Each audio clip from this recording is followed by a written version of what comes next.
चलिए, good morning. So we will be starting with infrastructure today. Budget हमने कर लिया है कंप्लीट लास्ट, तो देख लेना जिनकी क्लासेस छूट गई हैं एक बार रिकॉर्डिंग देख लेना सारी, ठीक है। इंफ्रास्ट्रक्चर में mainly we will be dealing with energy sector. तो जितना एनर्जी सेक्टर है, renewable, non renewable, crude oil etcetera, पहले वो देखेंगे। फिर इसके बाद आएंगे रोड, रेलवेज, ये सब पे। ये एक दिन में ख़त्म नहीं होगा, तो आज हम इसका हाफ पार्ट करेंगे और फिर हाफ पार्ट कल करेंगे। इसमें आज ये कर लेंगे कि इसके साथ एग्रीकल्चर के क्वेश्चंस हमारे पेंडिंग हैं, तो एग्रीकल्चर के जो क्वेश्चंस हैं मीन्स के, जो मैंने आपको नोट्स दी हुई है, वो हम आज कवर कर लेंगे उसके साथ, ठीक है। तो इससे ये हो जाएगा कि इंफ्रास्ट्रक्चर आप थोड़ा पढ़ के आओगे, क्योंकि थोड़ा बड़ा मॉड्यूल है। आप नोट्स देखा होगा आपने, इन्फॉर्मेशन ज़्यादा है, पेजेस कम है, बट आपको पता है इन्फॉर्मेशन उसमें ज़्यादा है। और थोड़ा आपके लिए नया भी टॉपिक है, क्योंकि अभी आपने कोई सब्जेक्ट में इसको पढ़ा नहीं है। ज्योग्राफी आपका हुआ नहीं है, अदरवाइज ज्योग्राफी में कवर हो जाता है क्रूड ऑयल और renewable, non renewable, science and tech में थोड़ा कवर हो जाता है। तो हम इसके लिए इसको स्लोली करेंगे थोड़ा, है ना। मोस्टली आपके टॉपिक सब ज़्यादा बचे नहीं हैं। इंफ्रास्ट्रक्चर हम आ गए हैं इंफ्रास्ट्रक्चर पर। तो हमें करना है इंटरनेशनल इंस्टीट्यूशंस, एग्रीकल्चर, कुछ ट्रेड एग्रीमेंट्स और इंडस्ट्रीज़, वो एक दिन में हो जाएगा। तो hardly I guess 3 to 4 classes, अगर रिसेंट डेवलपमेंट्स हम करते हैं तो 4 क्लासेस, अदरवाइज 3 क्लासेस और होंगी, ठीक है। 3 से 4, मैक्सिमम 5। तो इस वीक में हम कंप्लीट कर लेंगे, संडे से पहले पहले, या होपफुली संडे तक हमारा इकोनॉमी कंप्लीट हो जाएगा। फिर उसके बाद ये कर सकते हैं कि क्वेश्चंस जैसे हमारे नहीं हुए हैं, बहुत सारे पेंडिंग हैं प्रीलिम्स के, PYQs और MCQs वगैरह, तो वो अगर हमारी साइंस की क्लास स्टार्ट होती है तो फिर उसके बाद बीच में किसी दिन इकोनॉमी की क्लास रख लेंगे, है ना। क्योंकि अभी क्वेश्चंस अगर आपने पढ़ा नहीं है तो फिर क्वेश्चंस करने का कोई बहुत ज़्यादा मतलब है नहीं। तो आप पढ़ लोगे तब तक समय मिल जाएगा आपको, है ना, ठीक है। चलिए, तो इंफ्रास्ट्रक्चर से स्टार्ट करेंगे। पहले हम क्या क्या पढ़ना है हमें, पहले वो समझ लो आप। Hydrocarbon markets, hydrocarbon markets, crude oil, ठीक है। क्रूड ऑयल के ऊपर डिस्कशन करेंगे पहले, उसकी प्राइसिंग क्या है मार्केट।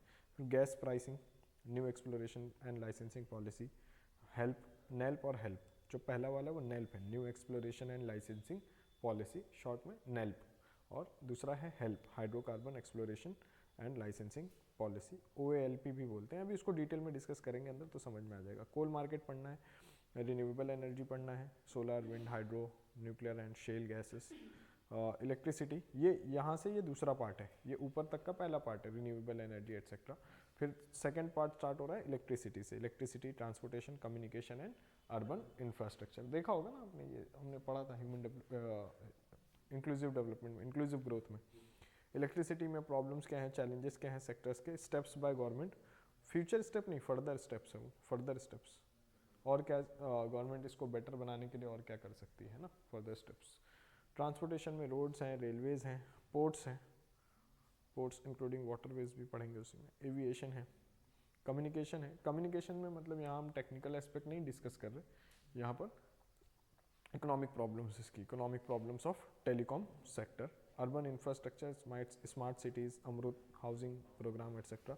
अमृत पता है आपको ना, अटल मिशन फॉर रिजुविनेशन, है ना, Atal mission for rejuvenation and urban transport, sorry urban transformation, ठीक है। तो ये अभी इसको स्लोली करना है। कुछ स्कीम्स वगैरह हैं तो इस साल बजट में भी आएंगी, तो आप उस वहाँ से पढ़ लेंगे। कुछ सर्वे का मैं 1-2 चैप्टर आपको करा दूंगा, तो वहाँ से हो जाएगा। स्कीम्स पढ़ते रहना है, मैगजीन्स मिल जाती हैं, कंपाइलेशन अवेलेबल है, पता है आपको, है ना, मिल जाता है सारा स्कीम एक साथ। अभी इंडिया ईयर बुक आ जाएगी, इंडिया ईयर बुक में भी मिल जाएगा बहुत कुछ आपको, तो वो एक कॉम्प्रिहेंसिव कवरेज कर लेना है स्कीम्स का। कुछ स्कीम्स मैंने आपको लिखवा दी हैं इसमें भी कि अभी क्या क्या स्कीम्स जो है इसी साल लॉन्च हुई हैं, तो उस पर ज़्यादा फोकस करना। और करेंगे क्वेश्चंस, है ना, क्वेश्चंस एक बार देखेंगे तो फिर समझ में आएगा कि क्वेश्चंस किस तरह से आते हैं। बेनिफिशरीज के क्वेश्चंस आ जाते हैं, स्कीम किस चीज़ से रिलेटेड है वो क्वेश्चन आ जाते हैं, और क्या चेंज हो रहा है उस स्कीम से, है ना। ऐसे करेंगे, अभी क्वेश्चन करेंगे स्कीम्स पे, थोड़ा सा करेंगे, 1-2 क्वेश्चन देखेंगे। आप भी देख सकते हैं, प्रीवियस ईयर क्वेश्चंस अवेलेबल है ना, मिल जाता है मार्केट में, आप देख सकते हैं उसको। क्योंकि प्रीवियस ईयर क्वेश्चन जब तक आप नहीं देखोगे, तो सही पूछा है उन्होंने कि क्वेश्चंस किस तरह के आएंगे। अब आप अगर क्वेश्चन पेपर देखोगे तो आपको एक आइडिया होगा। बाकी फिर आप टेस्ट सीरीज़ वगैरह भी देते हैं, लेकिन मैंने आपको टेस्ट सीरीज़ की वो बता दी है, डिसएडवांटेज क्या है, उनको क्वेश्चन ज़्यादा बनाने होते हैं तो फिर वो हाँ वो है एक, उसमें वो थोड़ा सा ध्यान रखना उसका, ठीक है। चलो एनर्जी एंड इंफ्रास्ट्रक्चर, तो पहले हम एनर्जी की बात करेंगे। एनर्जी कुछ लिख लेना, देखो क्या है कि कुछ कुछ चीज़ें इसमें मिसिंग है, तो वो मैं आपको बताता चलूँगा कि क्या लिखना है ना, तो तुरंत वहीं पर लिख लेना, क्योंकि फिर अभी नई नोट्स बनाएंगे दोबारा से, फिर समय ज़्यादा लगेगा, बीच में 1-2 क्लास छुट्टी करनी पड़ेगी, फिर सिलेबस खींच रहा है ना आपका, लंबा हो गया अभी। चलो लिख लो, energy required for development of any economy, तो एनर्जी की नीड है ना, ये हमने पढ़ा था जब हम इंक्लूसिव ग्रोथ पढ़ रहे थे, वहाँ पर इलेक्ट्रिसिटी वगैरह की नीड है, एनर्जी और ये सब ट्रांसपोर्टेशन, जितना एनर्जी सेक्टर आपका ग्रो करेगा इकोनॉमी के ग्रोथ होने की पॉसिबिलिटीज़ ज़्यादा होती हैं, साथ में चलता है दोनों, है ना। Required for development of any economy contributing to power generation, और लिख लो उसके आगे कुछ चीज़ें लिख लो,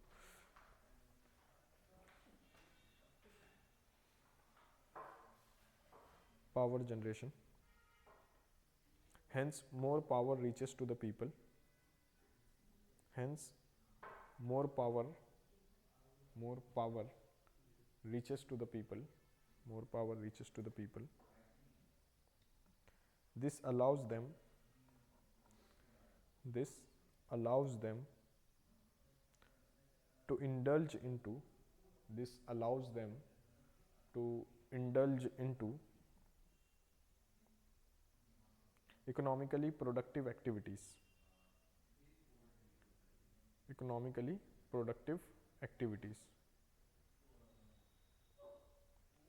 indulge into economically productive activities which improves the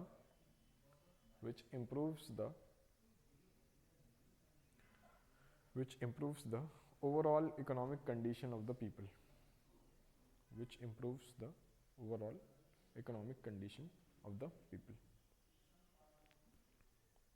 which improves the overall economic condition of the people, ठीक है। तो क्यों ज़रूरी है एनर्जी, बताओ बताओ क्या छूट गया, हाँ बस वही है, उतना ही है, तो हाँ improves the economic conditions of the people, समझ में आएगा ना। एनर्जी से क्या होगा, पावर रिक्वायरमेंट है, जैसे मैंने आपको कुछ डेटा बताया था, है ना, 1947 में क्या था हमारे यहाँ, 2300 megawatt of electricity in entire India, और आज दिल्ली अलोन कितना कंज्यूम करता है, 8000 megawatt of electricity per day Delhi का कंजम्पशन है। तो इकोनॉमिक ग्रोथ की रिक्वायरमेंट होगी तो एनर्जी की रिक्वायरमेंट भी बढ़ेगी, पावर की रिक्वायरमेंट भी बढ़ेगी, power in terms of electricity की बात कर रहे हैं यहाँ पर हम, ठीक है। तो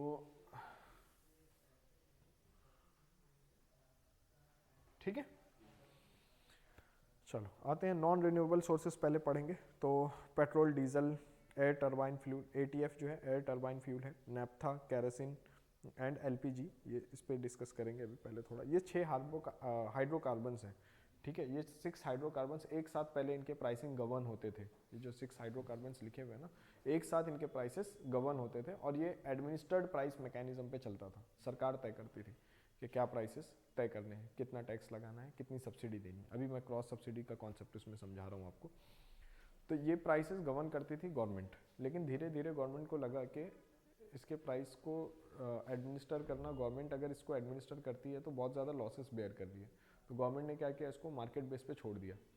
लेकिन आप मुझे बताओ, आज तक आपने क्या सुना है, पेट्रोल के प्राइस दाम बढ़ गए अगर, किसका रोल होता है उसमें, गवर्नमेंट ने इसको छोड़ा। गवर्नमेंट ने किरीट पारिक कमेटी बनाई, किरीट पारिक कमेटी ने कहा कि सरकार को इसके दाम तय नहीं करने चाहिए और इसको छोड़ दो, मार्केट डिमांड सप्लाई जो रेशो होता है उस पर जाने दो, और मार्केट डिटरमिन प्राइस होना चाहिए इनका, क्योंकि सरकार बहुत ज़्यादा लॉसेस बेयर कर रही है इसमें, उसकी ज़रूरत है नहीं, ठीक है।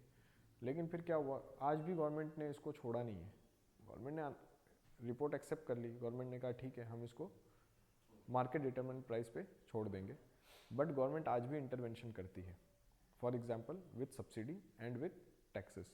अगर सरकार इसको टैक्स लगा के महंगा भी कर रही है, सरकार इसको सब्सिडी दे के सस्ता भी कर रही है, तो आइडियली क्या होना चाहिए था, और मार्केट डिटरमिन प्राइस होना चाहिए था, कोई दिक्कत नहीं है इसमें। आज भी देखो आप क्या होता है, जहाँ पेट्रोल के दाम बढ़े वो पॉलिटिकल इशू हो जाता है, आइडियली नहीं होना चाहिए, क्यों, क्योंकि गवर्नमेंट का रोल है ही नहीं उसमें, लेकिन चूंकि गवर्नमेंट इंटरवीन करती है इसलिए फिर वो पॉलिटिकल इशू बनता है, बनना नहीं चाहिए। आइडियली क्या होना चाहिए, ये मार्केट डिटरमिन प्राइस होना चाहिए और उसके हिसाब से जो भी ग्लोबल प्राइस बढ़ रहे हैं घट रहे हैं उसके हिसाब से प्राइस इम्पैक्ट करना चाहिए। अब सरकार करती क्या है, कभी कभी क्या होता है कि प्राइस ग्लोबल मार्केट में कम होता है, जैसे हम लास्ट कुछ ईयर्स में देख रहे थे हम, है ना।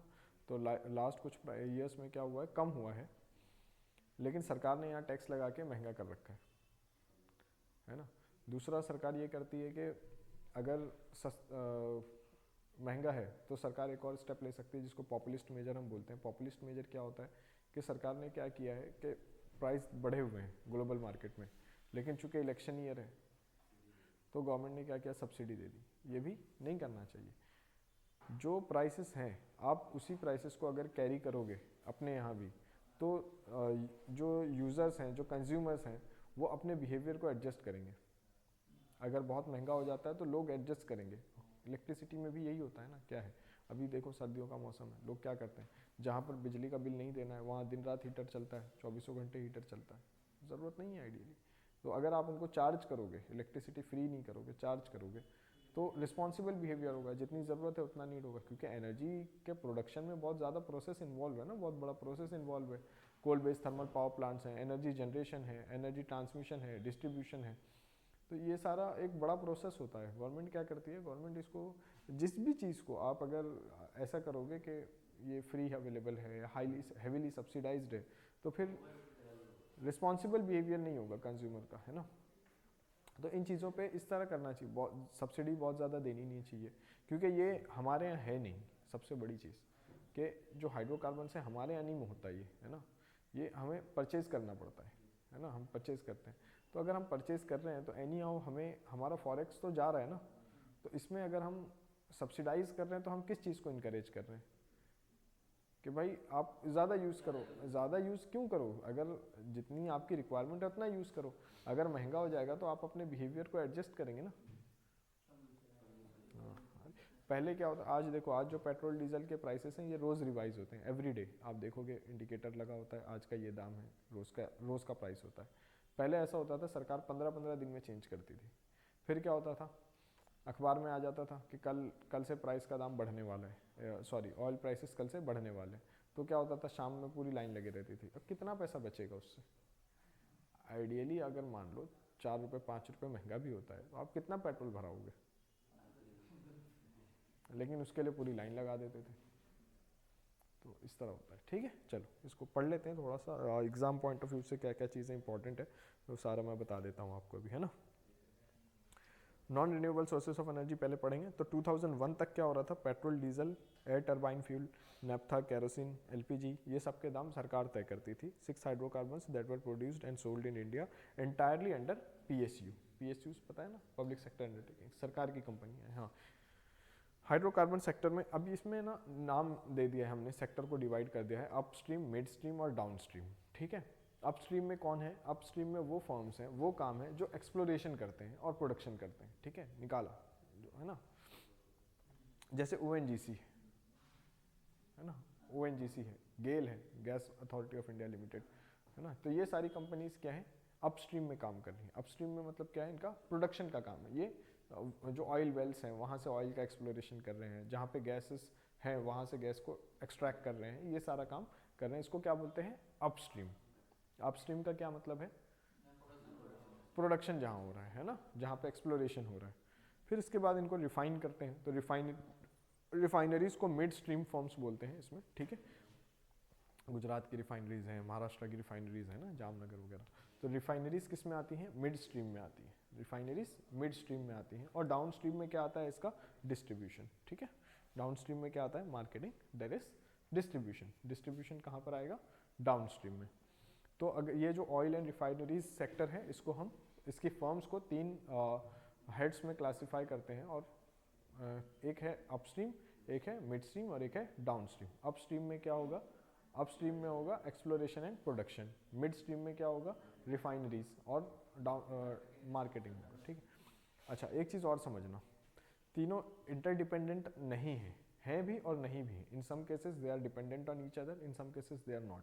फॉर एग्जाम्पल ओएनजीसी जो एक्सप्लोरेशन कर रही है, सिर्फ वही रिफाइनरीज में रिफाइन नहीं हो रहा, इंपोर्ट भी कर रहे हो ना, तो पूरा रिफाइनरी सिर्फ इस पर नहीं डिपेंडेंट है कि आप ओएनजीसी ने क्या प्रोडक्शन किया है ना, समझ गए हो ना इतना, तो कि कुछ चीज़ें हम परचेज भी कर रहे हैं, इंपोर्ट कर रहे हैं, तो इंपोर्ट कर रहे हैं मतलब वो एक्सप्लोरेशन तो हुआ नहीं है, वो डायरेक्ट आ गया, तो डायरेक्ट कहाँ जाएगा, रिफाइनरीज में जाएगा। तो ऐसा हो सकता है ना कि रिफाइनरीज ज़्यादा हो। हाँ बस मैं ये समझाना चाह रहा हूँ, ठीक है, ये कन्फ्यूजन में मत रहना कि एक्सप्लोरेशन ज़्यादा होगा तो फिर रिफाइनरीज ज़्यादा प्रोड्यूस करेगी, क्योंकि हमारा एक्सपोर्ट बहुत ज़्यादा है पेट्रोलियम प्रोडक्ट्स का। बजट दिया है ना मैंने आपको, हाँ एक बार देख लेना, उसमें दिखता है सब। तो ठीक है, इंटरडिपेंडेंट नहीं है और हैविली इंपोर्ट करते हैं हम, हमारा काम इंपोर्ट करने से ही चलता है, ठीक है, कुछ हमारे यहाँ कुछ नहीं। हाँ हाँ हाँ हाँ, लेकिन अभी हम क्रूड ऑयल तो इंपोर्ट ही करते हैं, फिर पेट्रोलियम उसको रिफाइन करके एक्सपोर्ट करते हैं, वो डिफरेंट थिंग है, अभी उसमें नहीं जा रहे, अभी बात कर रहे हैं कि हमारा काम इंपोर्ट से ही होता है, इसलिए government is pushing heavily for electric vehicles, ठीक है, इलेक्ट्रिक व्हीकल्स पे इसलिए ज़्यादा फोकस है कि इलेक्ट्रिक व्हीकल्स को प्रमोट करना है, क्योंकि हमारा बर्डन कम हो सके। हालांकि फिर आप समझते हो कि फिर इतनी इलेक्ट्रिसिटी कहाँ से प्रोड्यूस करोगे आप। हम्म, वही है, ठीक है, लेकिन टेक्नोलॉजी डेवलप होगी होपफुली, है ना, वो कोशिश कर रहे हैं उसके लिए, लेकिन अभी फ़िलहाल कोई बहुत ज़्यादा विन विन सिचुएशन है नहीं, अगर हम पे कट डाउन करके भी चला रहे हैं। अभी COP28 में भी जो हुआ है उसमें देखोगे आप, ठीक है, न्यूक्लियर एनर्जी को प्रमोट किया है, लेकिन कहीं पर भी ये नहीं कहा है कि क्रूड ऑयल को ख़त्म कर देंगे, क्योंकि हो रहा ही दुबई में है वो समझ रहे हो, ये तो आयरनी है ये, दुबई में ही हो रहा है वो पूरी इकोनॉमी चल रही है ऑयल पर, फिर आप वहाँ बात कर रहे हो कि नहीं क्रूड ऑयल ख़त्म करेंगे, कैसे होगा, नहीं कर पाता, क्लाइमेट चेंज और ये सारी चीज़ें। चलो ठीक है, समझ रहे हो ना आप, हाँ न्यूज़पेपर बाकी पढ़ोगे तो बहुत सारा फूड फॉर थॉट मिलता रहेगा, इसके लिए बहुत सारे आर्टिकल्स आते हैं, लेकिन कल मैंने आपको बता दिया पूरा बजट, जब हम पढ़ रहे थे मैंने आपको सब कुछ बताया कि न्यूज़पेपर के क्रिटिसिज्म को सच नहीं मानना है हमेशा। हाँ हाँ, देखना है, डेटा अवेलेबल है, आप मिल जाएगा डेटा आपको, देखो जो जैसे न्यूक्लियर एनर्जी, अगर न्यूज़पेपर में आ रहा है कि न्यूक्लियर एनर्जी को प्रमोट करना चाहिए, तो कैपेसिटी कहाँ है, इंडिया में कैपेसिटी कहाँ है अभी, है ना, जितना हम जनरेट कर रहे हैं वो सफिशिएंट इनफ नहीं है।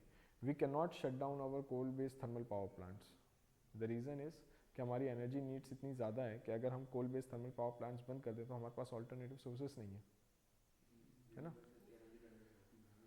अब सोलार में हम कर रहे हैं, पहले से काफ़ी अच्छा इंप्रूवमेंट किया है, बट अभी अभी कहाँ है सोलार, फिर अभी कहाँ से लाओगे, फिर स्टोरेज फैसिलिटी नहीं है सबसे ज़्यादा प्रॉब्लम, तो सरकार ने इन्वेस्ट किया है स्टोरेज फैसिलिटी डेवलप करने के लिए, शायद मैंने बजट में बताया है ना, स्टोरेज फैसिलिटी डेवलप करने के लिए सरकार ने बहुत, अभी अभी भी बजट आएगा देखना, इसमें भी बहुत ज़्यादा हैवी एलोकेशन होता है for renewable sources of energy, क्यों, क्योंकि हमें पता है कि हम क्रूड ऑयल पर डिपेंडेंसी को कम करना चाहते हैं।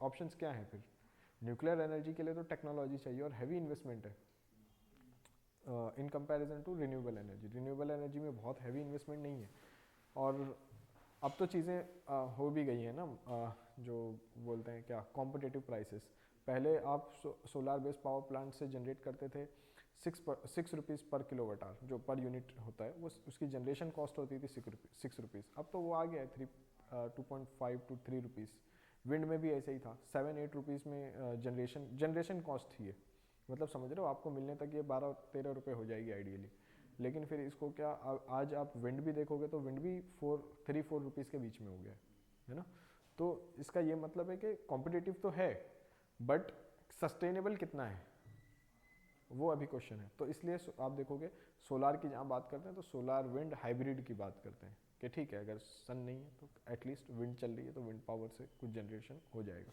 तो ज़्यादातर हम बात किसकी करते हैं, सोलार विंड हाइब्रिड प्लांट्स की ही बात करते हैं, दोनों होना चाहिए, लेकिन फिर उसमें एक और प्रॉब्लम है, उसमें एक बड़ी प्रॉब्लम ये है कि जो विंड है वो हाईली लोकलाइज्ड होता है, बहुत दूर तक आप उसको ट्रांसमिट नहीं कर सकते, जितना भी जनरेट हुआ है विंड मिल से उसको आप बहुत दूर तक ट्रांसमिट नहीं कर सकते, तो फिर वो कैसा हो जाएगा, लोकलाइज्ड हो जाएगा, हाँ बस ज़्यादा दूर तक नहीं जाएगा, ये सब कुछ हर्डल्स हैं, इन हर्डल्स को ही हम इन्वेस्टमेंट के थ्रू, रिसर्च के थ्रू इन हर्डल्स को दूर करने की कोशिश कर रहे हैं, ये हर्डल्स दूर हो जाएंगे तो फिर ये भी कॉम्पिटिटिव हो जाएंगे, हम इन पर रिलाई कर पाएंगे, अभी जनरेशन हमारी है, प्रोडक्शन कैपेसिटी तो उससे भी ज़्यादा है, जितनी प्रोडक्शन कैपेसिटी है उतना एक्चुअल प्रोडक्शन कर भी नहीं रहे हम, बहुत सारे और दूसरे इश्यूज हैं, है ना। तो प्रोडक्शन कैपेसिटी जितनी है उतना तो हम अभी प्रोड्यूस नहीं कर रहे, बट अभी हम इसको अल्टरनेटिव सोर्स के तौर पे नहीं देख सकते, इतना आप समझ सकते हो, है ना। तो न्यूक्लियर पे पुश करते हैं, आता है अखबार में, अभी COP28 चला है, पिछला पूरा नवंबर मंथ ही पूरा उस पर था, लेकिन अभी इंडिया में लिमिटेशंस है, इतना ज़्यादा हम इन्वेस्टमेंट सिर्फ न्यूक्लियर प्लांट्स पे, फिर उसके बाद हमारे यहाँ देखो आप क्या होता है, प्रोटेस्ट होने लगता है, तुरंत आप कोई भी न्यूक्लियर पावर प्लांट का प्रपोजल आया, बस प्रोटेस्ट शुरू हो जाता है। तो ये सारी चीज़ें हैं, देखना है सारा कुछ, है ना। एक जब भी किसी भी टॉपिक पे देखोगे तो एक होलिस्टिक कवरेज चाहिए, ऐसा नहीं कि बस एक डायरेक्शन में आपने सोचा और आगे बढ़ गए, है ना। एग्जाम में भी लिखोगे तो ऐसा होना चाहिए कि आपने होलिस्टिक कवरेज किया है इसका।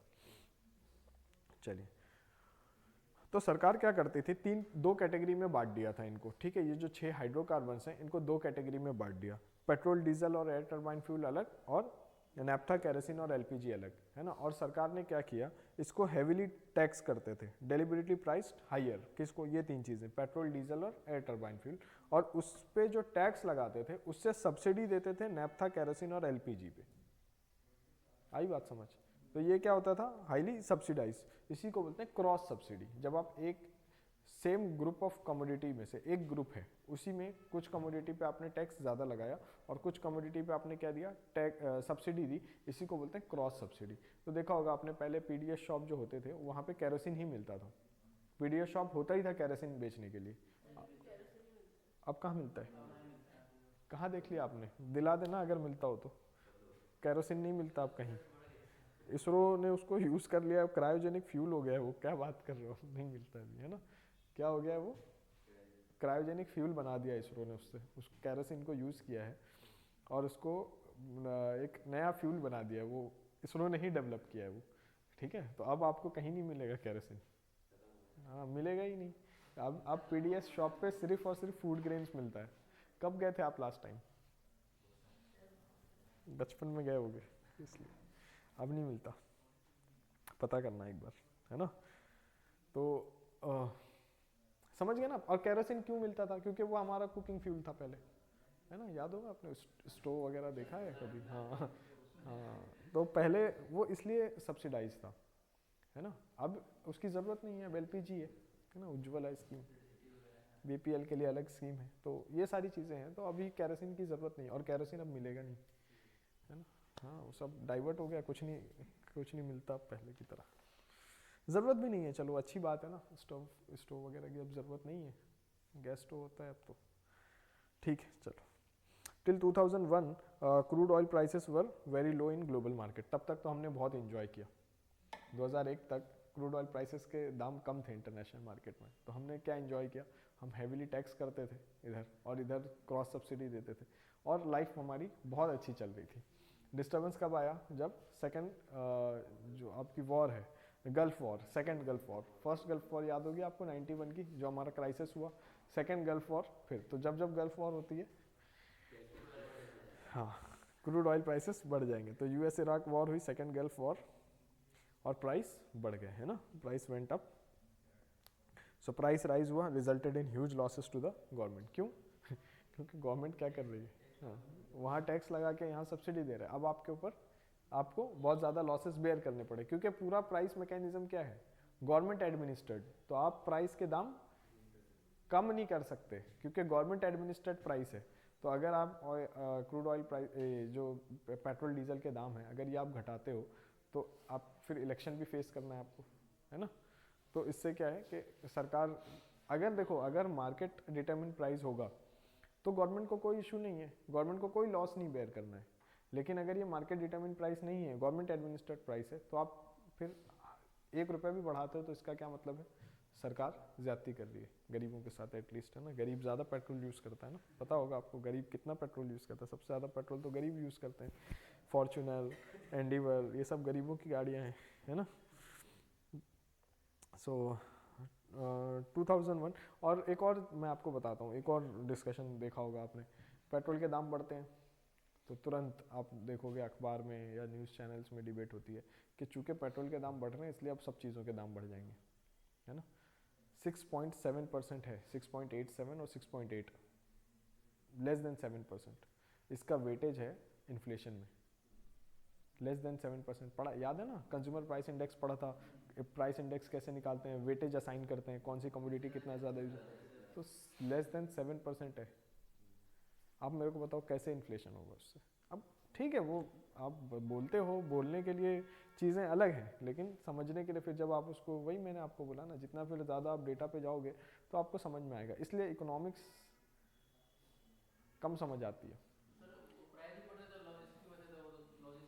लॉजिस्टिक्स बढ़ेगा और चीज़ें बढ़ेगी उसके बाद, अदरवाइज सिर्फ पेट्रोल के दाम बढ़ने से कुछ नहीं होगा। तो आप लॉजिस्टिक पॉलिसी आपकी ख़राब है ना, आप पूरा ब्लेम आप पेट्रोल पे कैसे डाल सकते हो, आप उसके पीछे छुप रहे हो ना, आपने रोड्स अच्छे नहीं बनाए, इंफ्रास्ट्रक्चर बनाए नहीं हो, तो पेट्रोल के दाम बढ़ते हैं तो चीज़ों के दाम बढ़ जाते हैं। आप उसको क्या लिंक कर दिया आपने, पेट्रोल के दाम बढ़ गए इसलिए महंगाई बढ़ गई।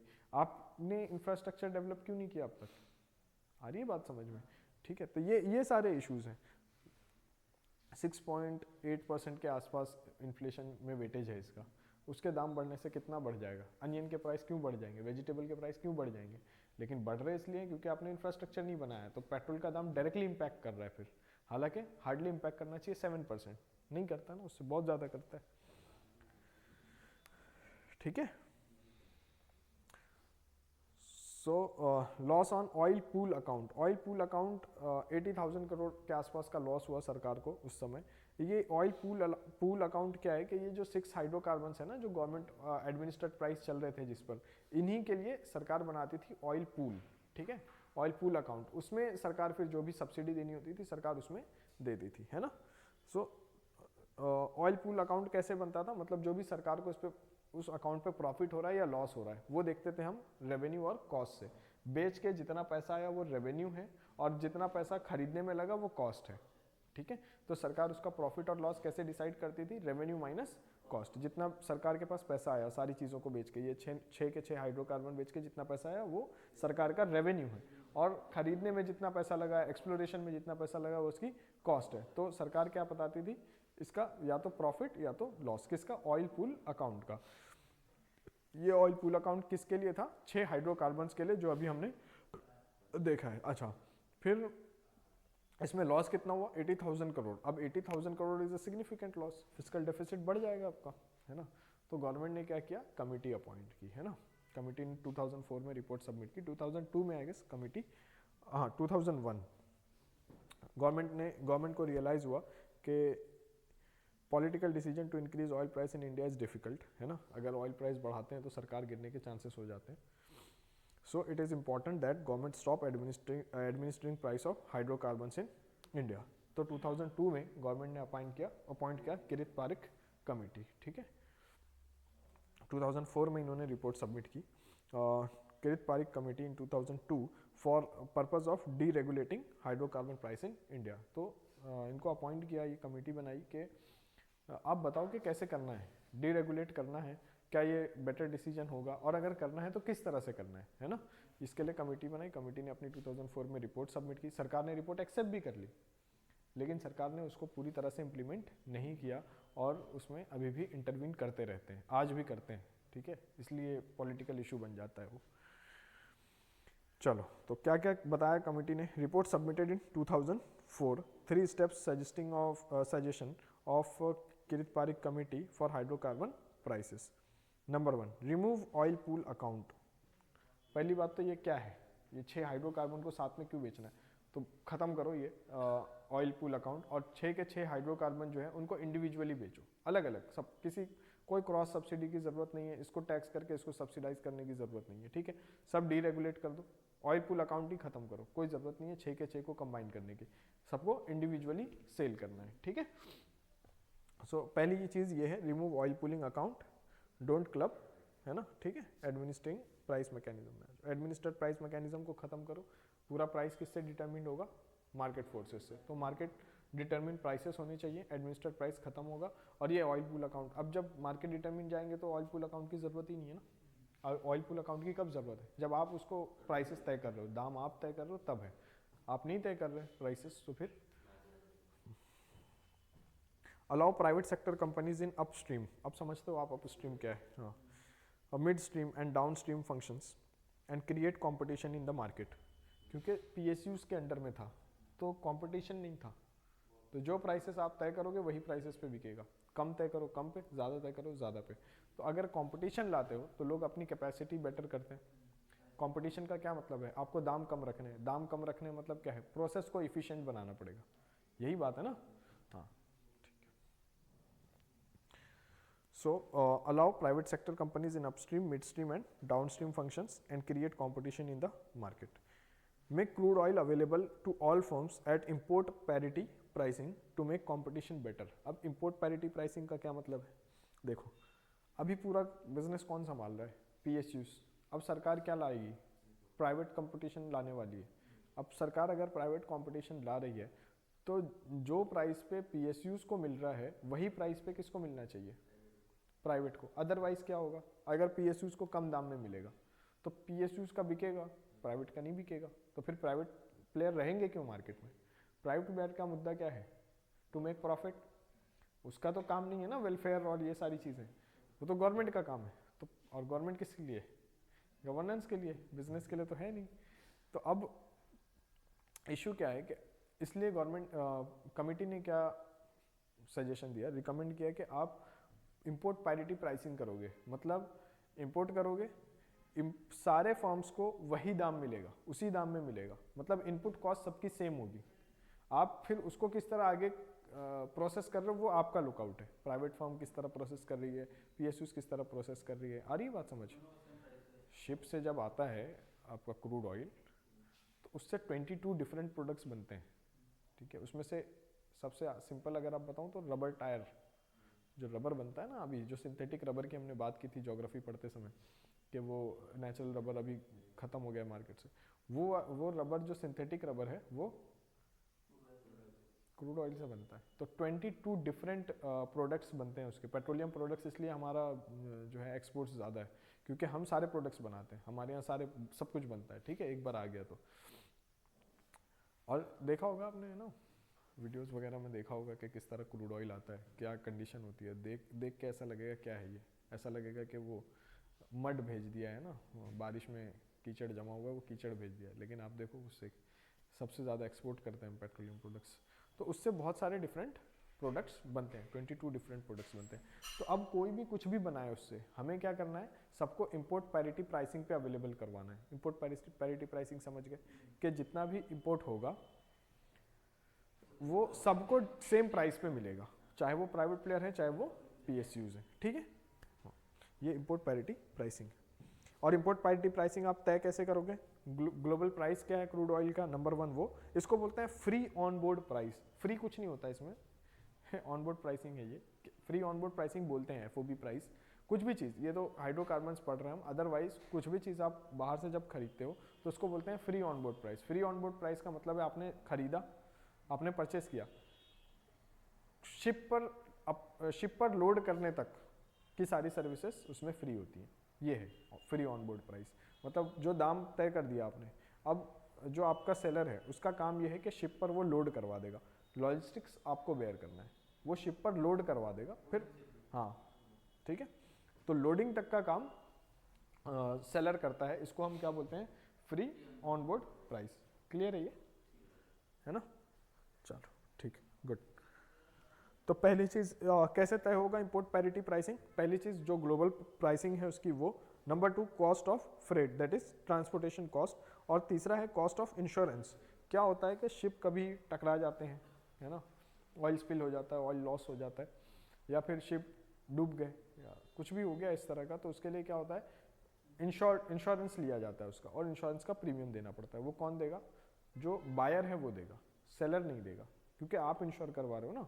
अगर कोई भी लॉस होता है तो जितना पैसा आपने दिया था ऑयल खरीदने के लिए वो पूरा पैसा आपको मिल जाता है इंश्योरेंस कंपनी के थ्रू। आई बात समझ। हाँ, मोबाइल का इंश्योरेंस कराते हो ना, गिर गया टूट फूट गया तो फिर कराते हो, नहीं कराते हो तो फिर टूट गया तो टूट गया फिर, और कराया है तो टूट गया तो बन जाता है ना, ऐसे ही होता है ना। ठीक है, जितनी गाड़ियाँ रोड पे चलती हैं देखो, रफली चलाते हैं, रैश ड्राइविंग करते हैं, क्यों करते हैं, सब इंश्योरेंस होता है, गाड़ी टूट फूट गई सब बन जाता है, ठीक है ना। तो और प्रीमियम का पता ही है आपको, प्रीमियम कम होता है इन कंपैरिजन टू जो टोटल अमाउंट मिलता है आपको, है ना। कुछ लोग तो इसलिए भी तोड़ते फोड़ते हैं कि इंश्योरेंस का प्रीमियम भरा है। नहीं बनवाना है, प्रीमियम भरा है तो कुछ तो वसूल करेंगे, तो इसलिए तोड़ दो। समझ में आई बात, ठीक है। तो इंपोर्ट पैरिटी प्राइसिंग समझ गए, ये सेकंड रिकमेंडेशन थी किरित पारित कमेटी की, आई गेस समझ में आ गई है आपको, ठीक है। Allow export of refined products and ask the companies to sell at export parity priced, that is their free on board price of refined product in domestic market. अब होता क्या था, चूंकि एक्सपोर्ट मार्केट बहुत ज़्यादा कॉम्पिटिटिव है सिर्फ आप एक्सपोर्ट नहीं कर रहे ना, फॉर एग्जांपल आपने यूरोप में एक्सपोर्ट किया तो सिर्फ आप अकेले एक्सपोर्टर तो हो नहीं, बहुत सारी डिफरेंट कंट्रीज जो है वो एक्सपोर्ट कर रही है ना। फॉर एग्जांपल वियतनाम से एक्सपोर्ट हो रहा है, जहाँ से भी कहीं से भी एक्सपोर्ट हो रहा है, तो एक्सपोर्ट प्राइसेस बहुत ज़्यादा कॉम्पिटिटिव होते हैं। बहुत ज़्यादा कॉम्पिटिटिव होने का क्या मतलब है कि बहुत सारे प्लेयर्स हैं जिनके साथ आपको कॉम्पीट करना है। तो एक्सपोर्टर्स क्या करते हैं, फॉरेन मार्केट में अपने प्राइसेस को कम रखते हैं और डोमेस्टिक में ज़्यादा रखते हैं। आई बात समझ, क्या करते हैं, फॉरेन मार्केट में कम रखते हैं क्योंकि वहाँ कंपटीशन ज़्यादा है, और डोमेस्टिक मार्केट में बढ़ा देते हैं। तो इसको, हाँ, तो इसको कमेटी ने रिकमेंड किया कि इनको बोलो कि जो प्राइस पे एक्सपोर्ट करते हैं वही प्राइस पे डोमेस्टिक मार्केट में भी सेल करेंगे। आई बात समझ, एक्सपोर्ट पैरिटी प्राइसिंग समझ में आ गई, जितने पे आप एक्सपोर्ट कर रहे हो वही प्राइस पे आप यहाँ भी सेल करोगे, ठीक है। क्यों किया ऐसा, समझ गए, ठीक है। This is most competitive price, और जो ये एक्सपोर्ट पैरिटी प्राइसिंग होती है ये बहुत सबसे ज़्यादा कॉम्पिटेटिव प्राइसिंग यही होती है, इससे कम में कोई नहीं बेच पाएगा, है ना। And government can then fully withdraw from pricing market, और इसका ये मतलब है कि अब सरकार को एडमिनिस्ट्रेट प्राइसिंग की ज़रूरत नहीं है, क्योंकि ये जो प्राइस है ये सबसे बेस्ट प्राइसिंग है। एक्सपोर्ट पैरिटी प्राइसिंग जो है ये सबसे बेस्ट प्राइसिंग है। अगर इससे आप कुछ भी कम कर रहे हो मतलब आप अपनी कॉस्ट ऑफ प्रोडक्शन को रिकवर नहीं कर पाओगे। तो इतना रिकवर करना ही है, इतनी कॉस्ट होनी ही चाहिए। जब इतनी कॉस्ट होनी चाहिए, इसमें बहुत ज़्यादा प्रॉफिट है नहीं, तो फिर गवर्नमेंट का रोल अब खत्म हो गया ना। आ रही बात समझ, देखो एडमिनिस्ट्रेट प्राइस मैकेनिज्म और market determine price, market determine price ज़्यादा कॉम्पिटिटिव होगा, क्योंकि अगर आपने कॉम्पिटिशन इन्फ्यूज़ किया है मार्केट में, तो प्राइवेट प्लेयर्स भी हैं, 4-5 और डिफरेंट कंपनीज हैं, ओवरऑल 8-10 फर्म्स हैं जो आपस में कोलैब करके कार्टेल बना के डिसाइड नहीं करेंगे कि ये प्राइस रखते हैं, चलो चलो ये प्राइस रखते हैं, ऐसा नहीं।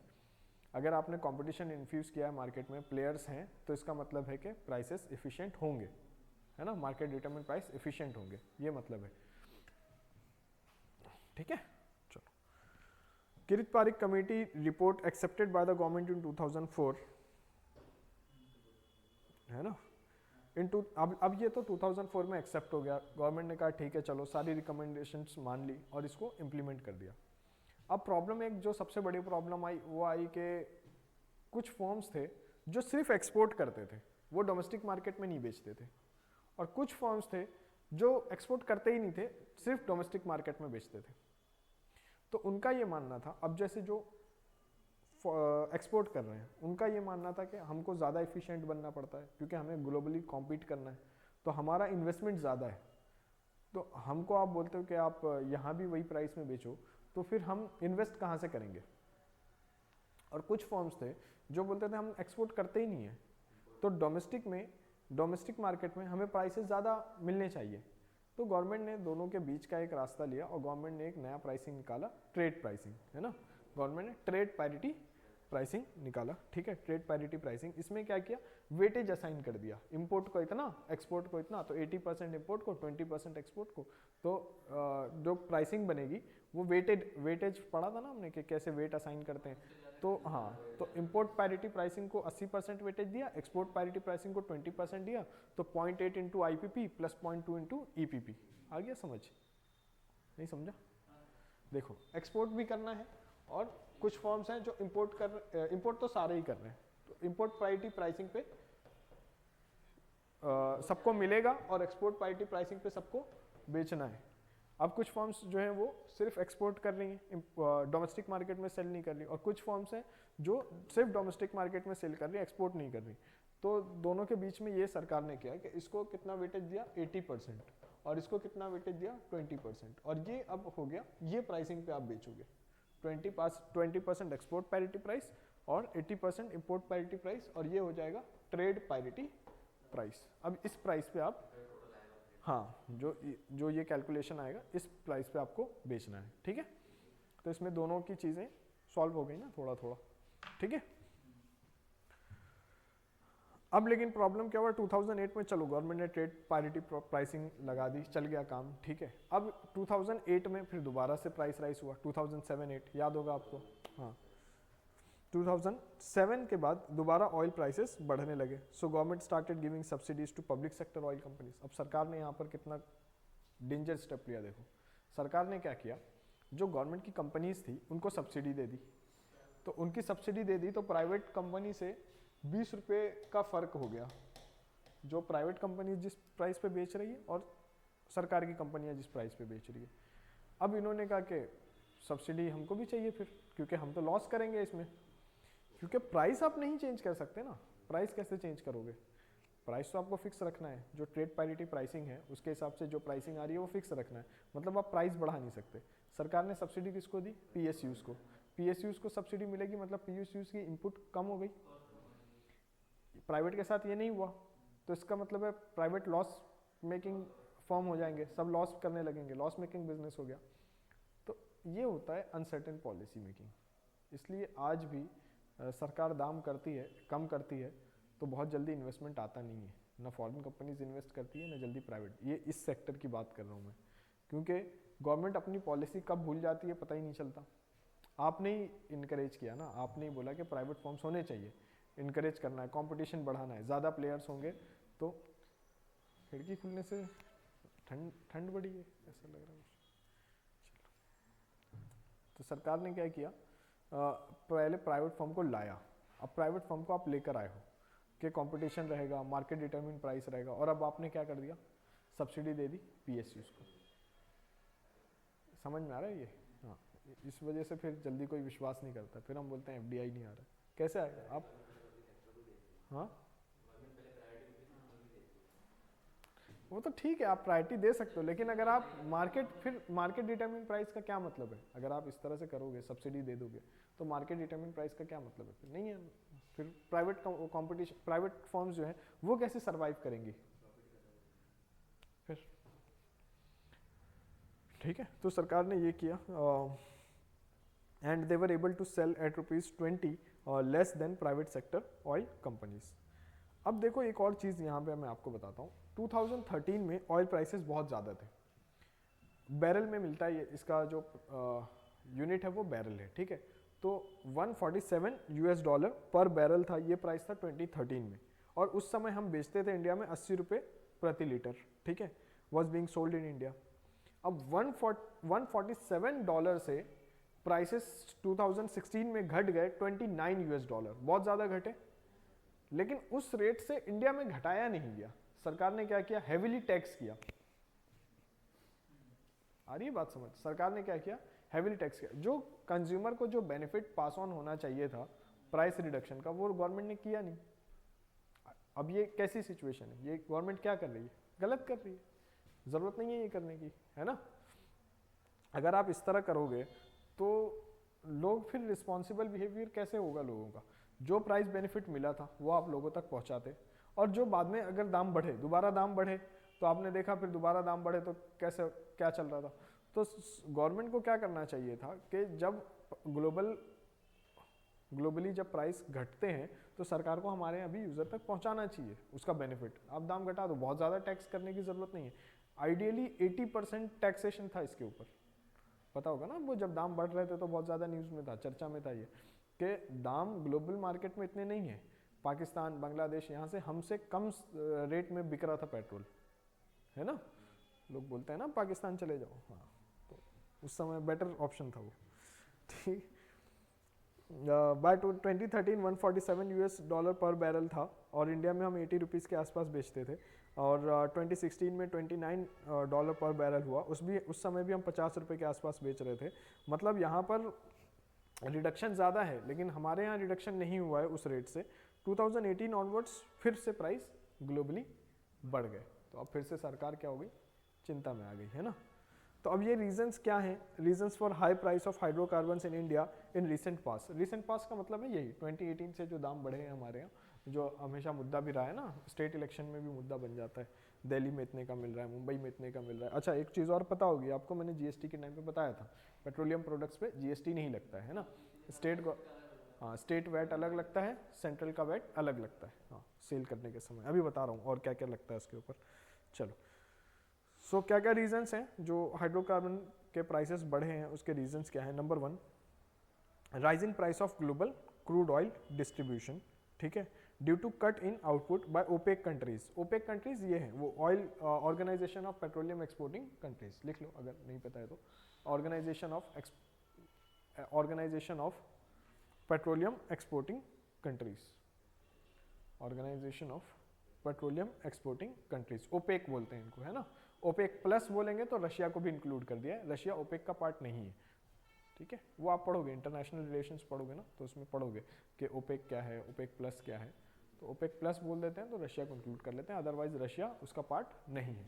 और भी बहुत सारी अफ्रीकन कंट्रीज उसका पार्ट नहीं है, साउथ अमेरिकन कंट्रीज कुछ हैं वो भी ओपेक का पार्ट नहीं है।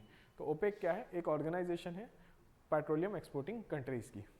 अब इसमें ये आपको समझना है कि ओपेक ने क्या किया, ओपेक ने ये किया कि अपने प्रोडक्शन को कम कर दिया, प्रोडक्शन को कम कर दिया। प्रोडक्शन को कम करोगे मतलब डिमांड ज़्यादा है, प्रोडक्शन कम है तो रेट अपने आप बढ़ जाएंगे, तो ऐसे प्राइस उसके बढ़ गए, ठीक है। So rising price of global crude oil distribution due to cut in output by OPEC and supply chain issues due to COVID, जो लॉजिस्टिकल इश्यूज हैं, है ना, कोविड के लॉकडाउन की वजह से जो चीज़ें हुई वो। Covid pandemic pushing global prices upwards, upwards लिख लो, अपवर्ड्स नहीं लिखा है ना, पुशिंग ग्लोबल प्राइसेस, समझ रहे हो ना, पुशिंग ग्लोबल प्राइसेस अपवर्ड्स, बढ़ गए प्राइस।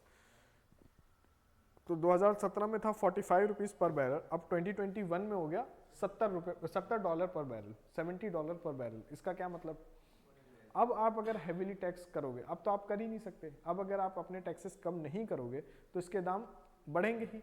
तो यहाँ पर गवर्नमेंट को क्या डिसीजन लेना चाहिए था कि दाम टैक्सेस कम कर लेते हैं, लेकिन फिर सरकार ने वो किया नहीं था, इस वजह से दाम बहुत ज़्यादा बढ़ गए हमारे, ठीक है। 100 रुपये टच हो गया था ना। Very high taxation of petroleum products, ये अभी हम देख रहे हैं ना जीएसटी में नहीं है तो टैक्सेशन इस पर ज़्यादा है।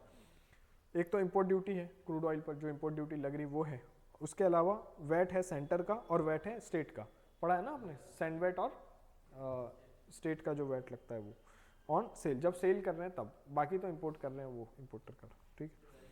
इसके अलावा excise duty bye centre, excise duty भी लगती है इसके ऑन प्रोडक्शन, क्योंकि जो आया है वो तो क्रूड है, वो तो रॉ है, तो अब आप उससे बनाओगे प्रोडक्ट बनाओगे तो जो प्रोडक्शन हुआ उस पर एक्साइज ड्यूटी लगेगी। पहले जब इंपोर्ट किया इंपोर्ट ड्यूटी दी, फिर जब उससे प्रोडक्ट बनाया तो एक्साइज ड्यूटी लगा दी, फिर जब बेच रहे हैं उसको तो वैट लगा दिया, तो फिर बचा क्या। ये हर कदम पे जो आप टैक्स लगा रहे हो, इसके अलावा ये जीएसटी में इंक्लूडेड नहीं है, मतलब इसमें कैस्केडिंग इफेक्ट भी आएगा।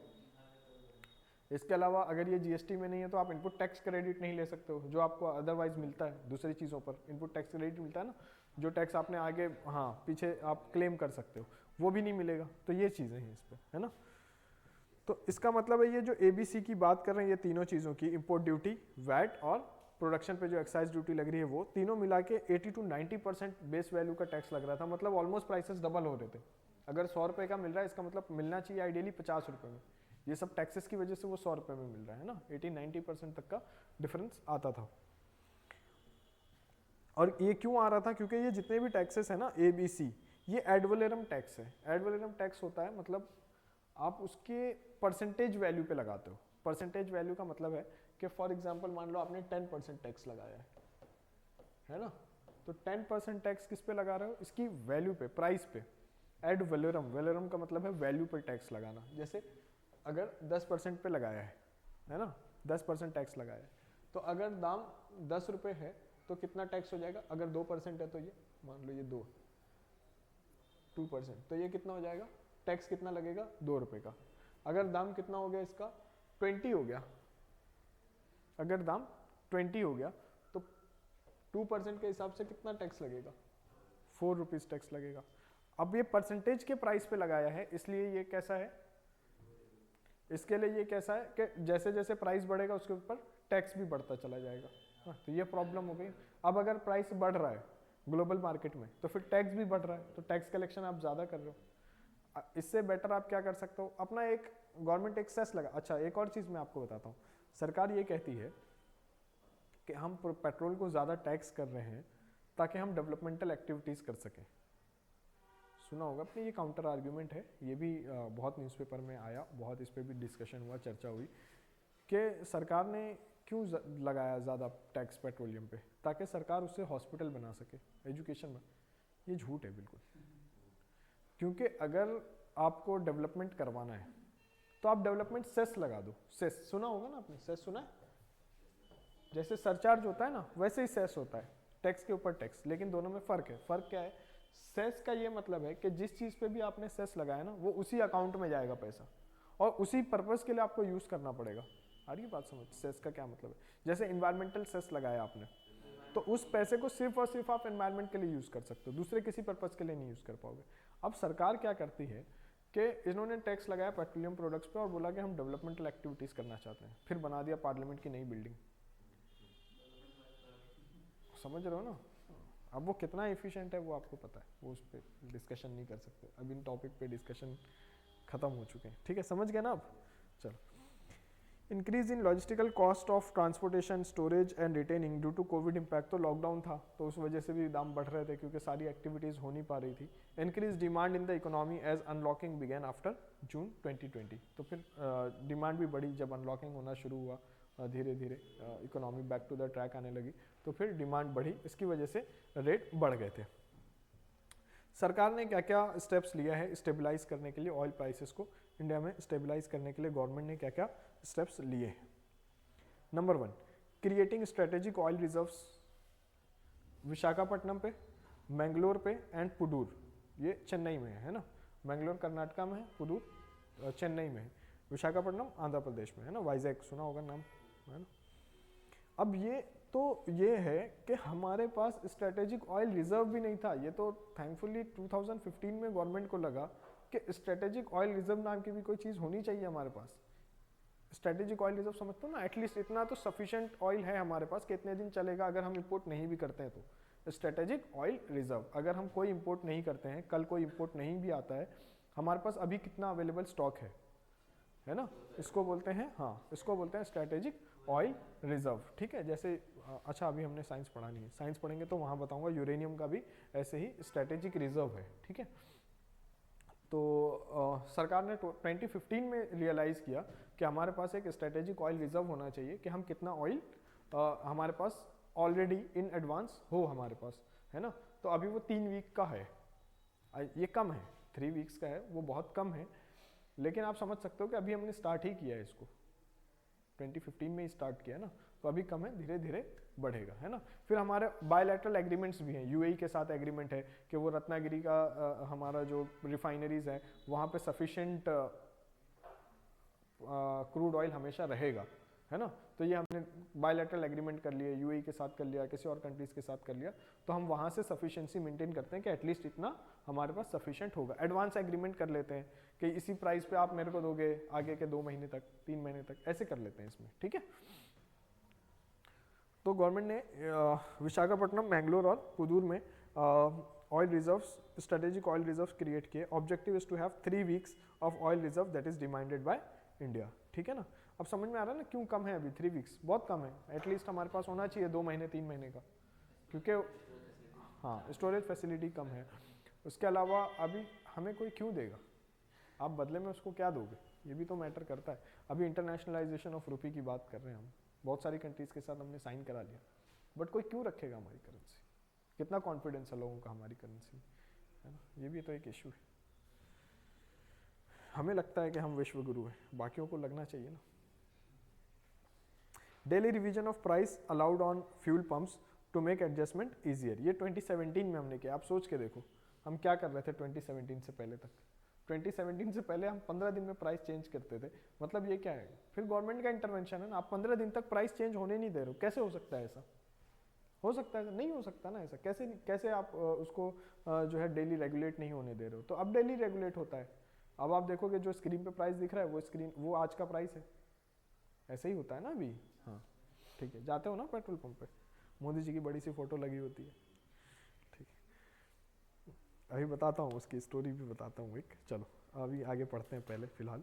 Entered into agreement with Russia and Angola. अब ये ओपेक का पार्ट नहीं है, रशिया भी नहीं है, अंगोला भी नहीं है, तो ओपेक के दाम इनके दाम को इफेक्ट नहीं करते हैं। तो अगर ओपेक के दाम बढ़ रहे हैं, अगर जो organisation of petroleum exporting countries हैं, अगर ये अपने दाम बढ़ा भी देते हैं, तो अगर आपने रशिया, अंगोला और इस तरह के और भी कंट्रीज हैं, अगर इनके साथ आप एग्रीमेंट कर रहे हैं तो आपको वो दाम बढ़ेगा नहीं, वहां पर उसका इफेक्ट नहीं आएगा, है ना।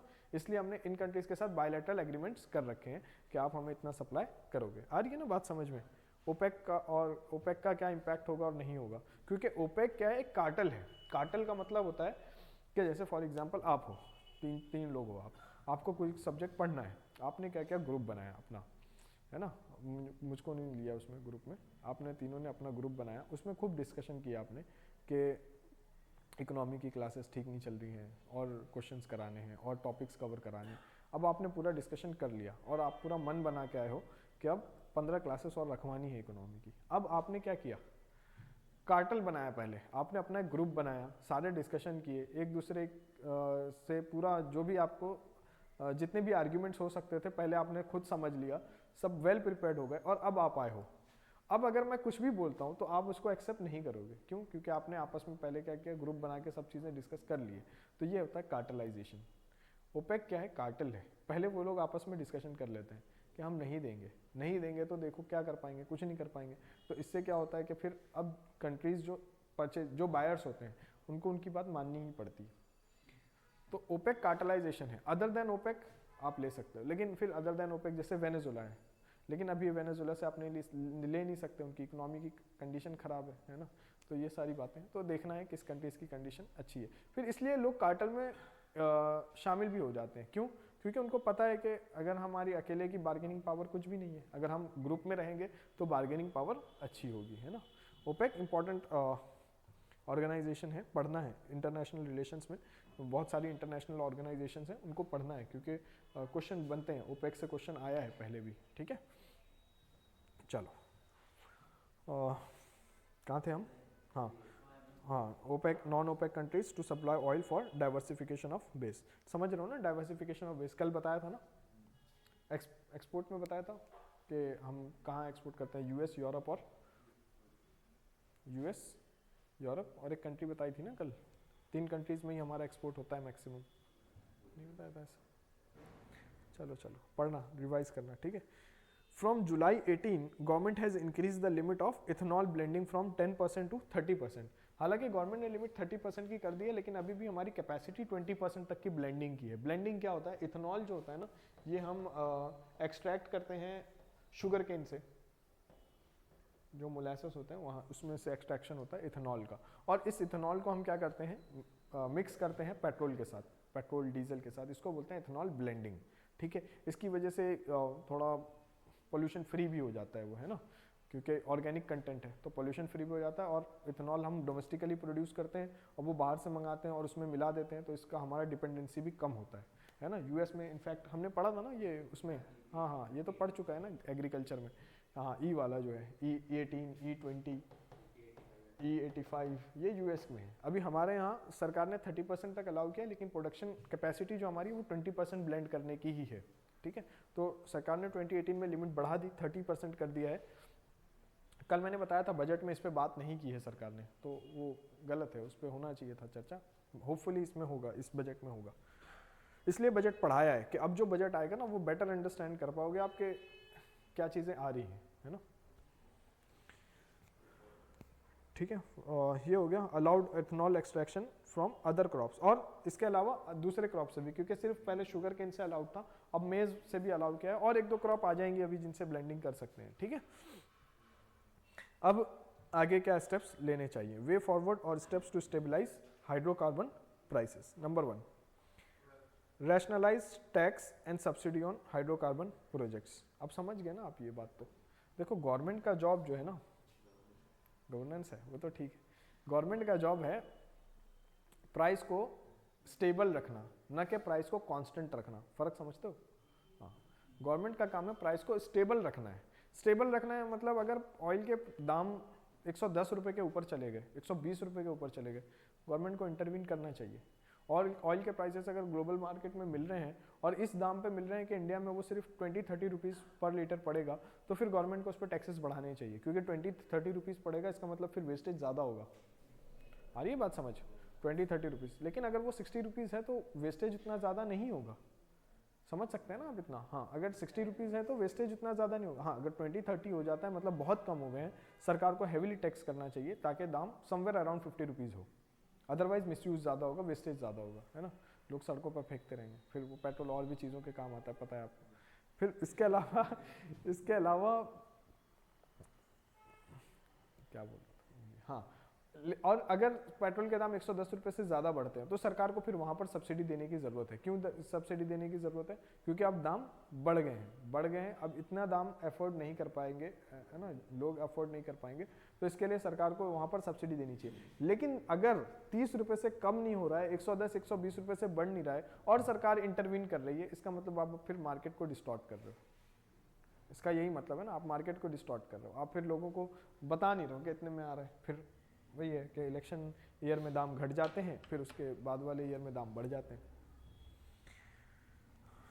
Avoid frequent changes in tax rates, वही फ्रीक्वेंट चेंजेस का यही मतलब है कि स्टेबलाइज करना है दाम को, है ना, प्राइस को स्टेबलाइज करना है। Increase diversification of oil suppliers to get more stability, है ना, अभी बताया ना मैंने, अभी 85% हमारा इंपोर्ट ओपेक कंट्री से ही है, तो अगर नॉन ओपेक से जब तक हम नहीं लेंगे, साउथ अमेरिका की कंट्रीज़ हैं, कुछ अफ्रीकन कंट्रीज़ हैं, इनसे अगर हम नहीं लेंगे तो हमें फिर ओपेक के प्राइसेस पे ही डिपेंड रहेंगे हम, और ओपेक के प्राइसेस बढ़ेंगे तो फिर हमारे यहाँ भी प्राइसेस बढ़ जाएंगे। तो हमें क्या करना है, ओपेक के नॉन ओपेक कंट्रीज़ के साथ भी डील करनी है इसके लिए, ठीक है। Gradually bring oil products under GST, क्योंकि जीएसटी में लाने का एक फायदा क्या होगा, कैस्केडिंग इम्पैक्ट खत्म होगा और लोग इनपुट टैक्स क्रेडिट क्लेम कर पाएंगे, जिसकी वजह से फाइनल प्राइस घटेंगे, है ना, दाम रिड्यूस होंगे। क्लियर है? चलिए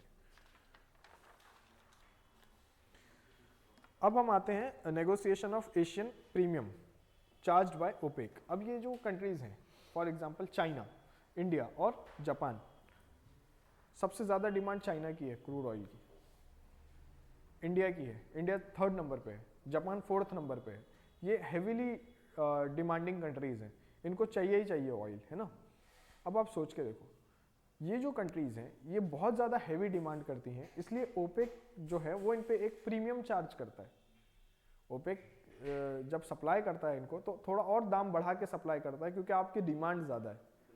अब आप समझ के देखो कि एक तो आपकी डिमांड ज़्यादा है, उसके ऊपर से आपके दाम बढ़ के आपको मिल रहे हैं, तो इससे क्या हो रहा है, हम महंगे में खरीद रहे हैं ना, बाकी जो कंट्रीज़ हैं उनको हमसे सस्ते में मिल रहा है, तो हमें महंगे में क्यों मिल रहा है, क्योंकि हमारी डिमांड ज़्यादा है। हम पूरे प्रोडक्शन का मोर देन 50% ये 3 कंट्रीज मिलके डिमांड कर रही हैं, तो इसका मतलब है इनको महंगे में बेचना चाहिए, फिर वो हमको महंगे में बेचते हैं, तो इनको नेगोशिएट करना चाहिए। अब नेगोशिएट कैसे करोगे, नॉन ओपेक कंट्रीज़ के साथ मिलके, नॉन ओपेक कंट्रीज थोड़ी आपको चार्ज करेंगी। आ रही है बात समझ? क्लियर है? गुड।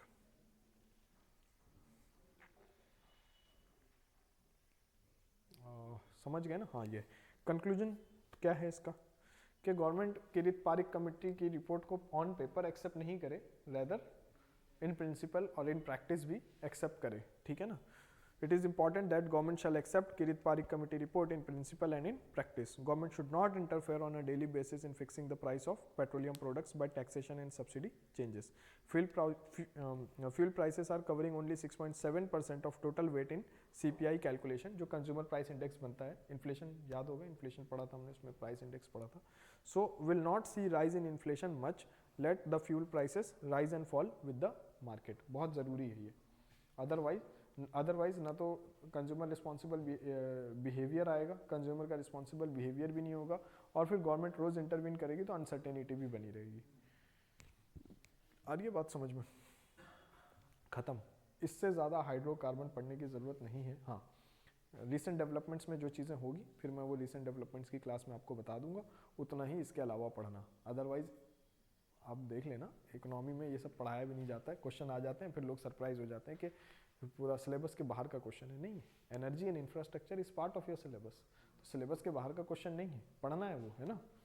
हाँ, फिर सरप्राइज हो जाओगे आप, बाहर से क्वेश्चन आएंगे, बाहर से नहीं आता क्वेश्चन दिया है, सिलेबस में दिया है कि ये टॉपिक पढ़ना है। अब क्या होता है कि प्रीलिम्स में क्वेश्चन नहीं आ रहे हैं अगर 2-3 साल, तो फिर लोग इसको पढ़ाना बंद कर देते हैं, फिर क्वेश्चन आ जाते हैं, फिर बोलते हैं कि पढ़ाना चाहिए।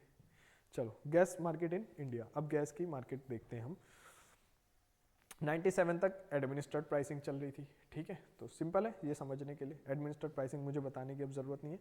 मेनली हम क्या कर रहे थे, एलपीजी सेल करते थे, ठीक है, लिक्विफाइड पेट्रोलियम गैस। अब ये पहले हम यही सेल कर रहे थे। अब इसमें हमारी डिमांड किस में बढ़ गई, हमारी डिमांड बढ़ गई सीएनजी की, है ना। अभी देख रहे हो ना पूरा ट्रांसपोर्टेशन, है ना, सीएनजी की गाड़ियाँ भी आ रही हैं।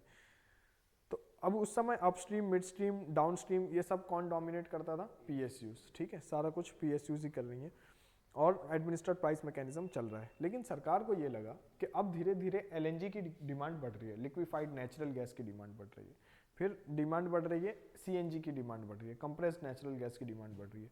तो सरकार को लगा फ्यूचर में इसकी और डिमांड, एलएनजी की डिमांड बढ़ती है, लिक्विफाइड नेचुरल गैस जो है इसकी डिमांड होती है इंडस्ट्रीज में फॉर कूलिंग पर्पजेस, रेफ्रिजरेशन वगैरह, है ना।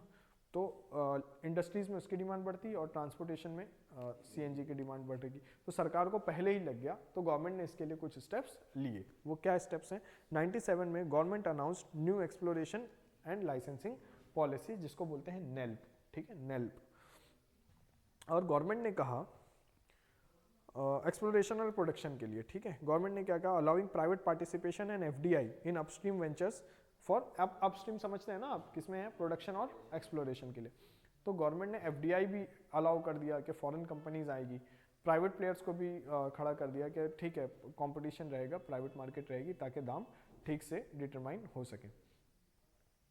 लेकिन जब ऑक्शन हुआ तो ऑक्शन किस तरह हुआ, अभी देखो ये कैसे फेल हुई ये पॉलिसी। 99 में फर्स्ट ऑक्शन हुआ जिसको हम बोलते हैं नेल्प 1, और 2010 में 10th ऑक्शन हुआ जिसको हम बोलते हैं नेल्प 10th, ठीक है, एक्स नेल्प 10। तो ये 10 ऑक्शन हुए और ये 10 ऑक्शन में कितने बेसिन्स ऑक्शन किए गए, बेसिन पता होगा ना ये आपको, ये हाँ जो बेसिन्स होते हैं यहाँ पे, जैसे यहाँ भी आप एक्सप्लोर कर सकते हैं, यहाँ भी एक्सप्लोरेशन कर सकते हैं, यहाँ से भी एक्सट्रैक्शन हो जाएगा। तो ये एक कंप्लीट बेसिन होता है ना, Krishna Godavari basin etcetera etcetera, बहुत सारे बेसिन हमारी कंट्री में हैं।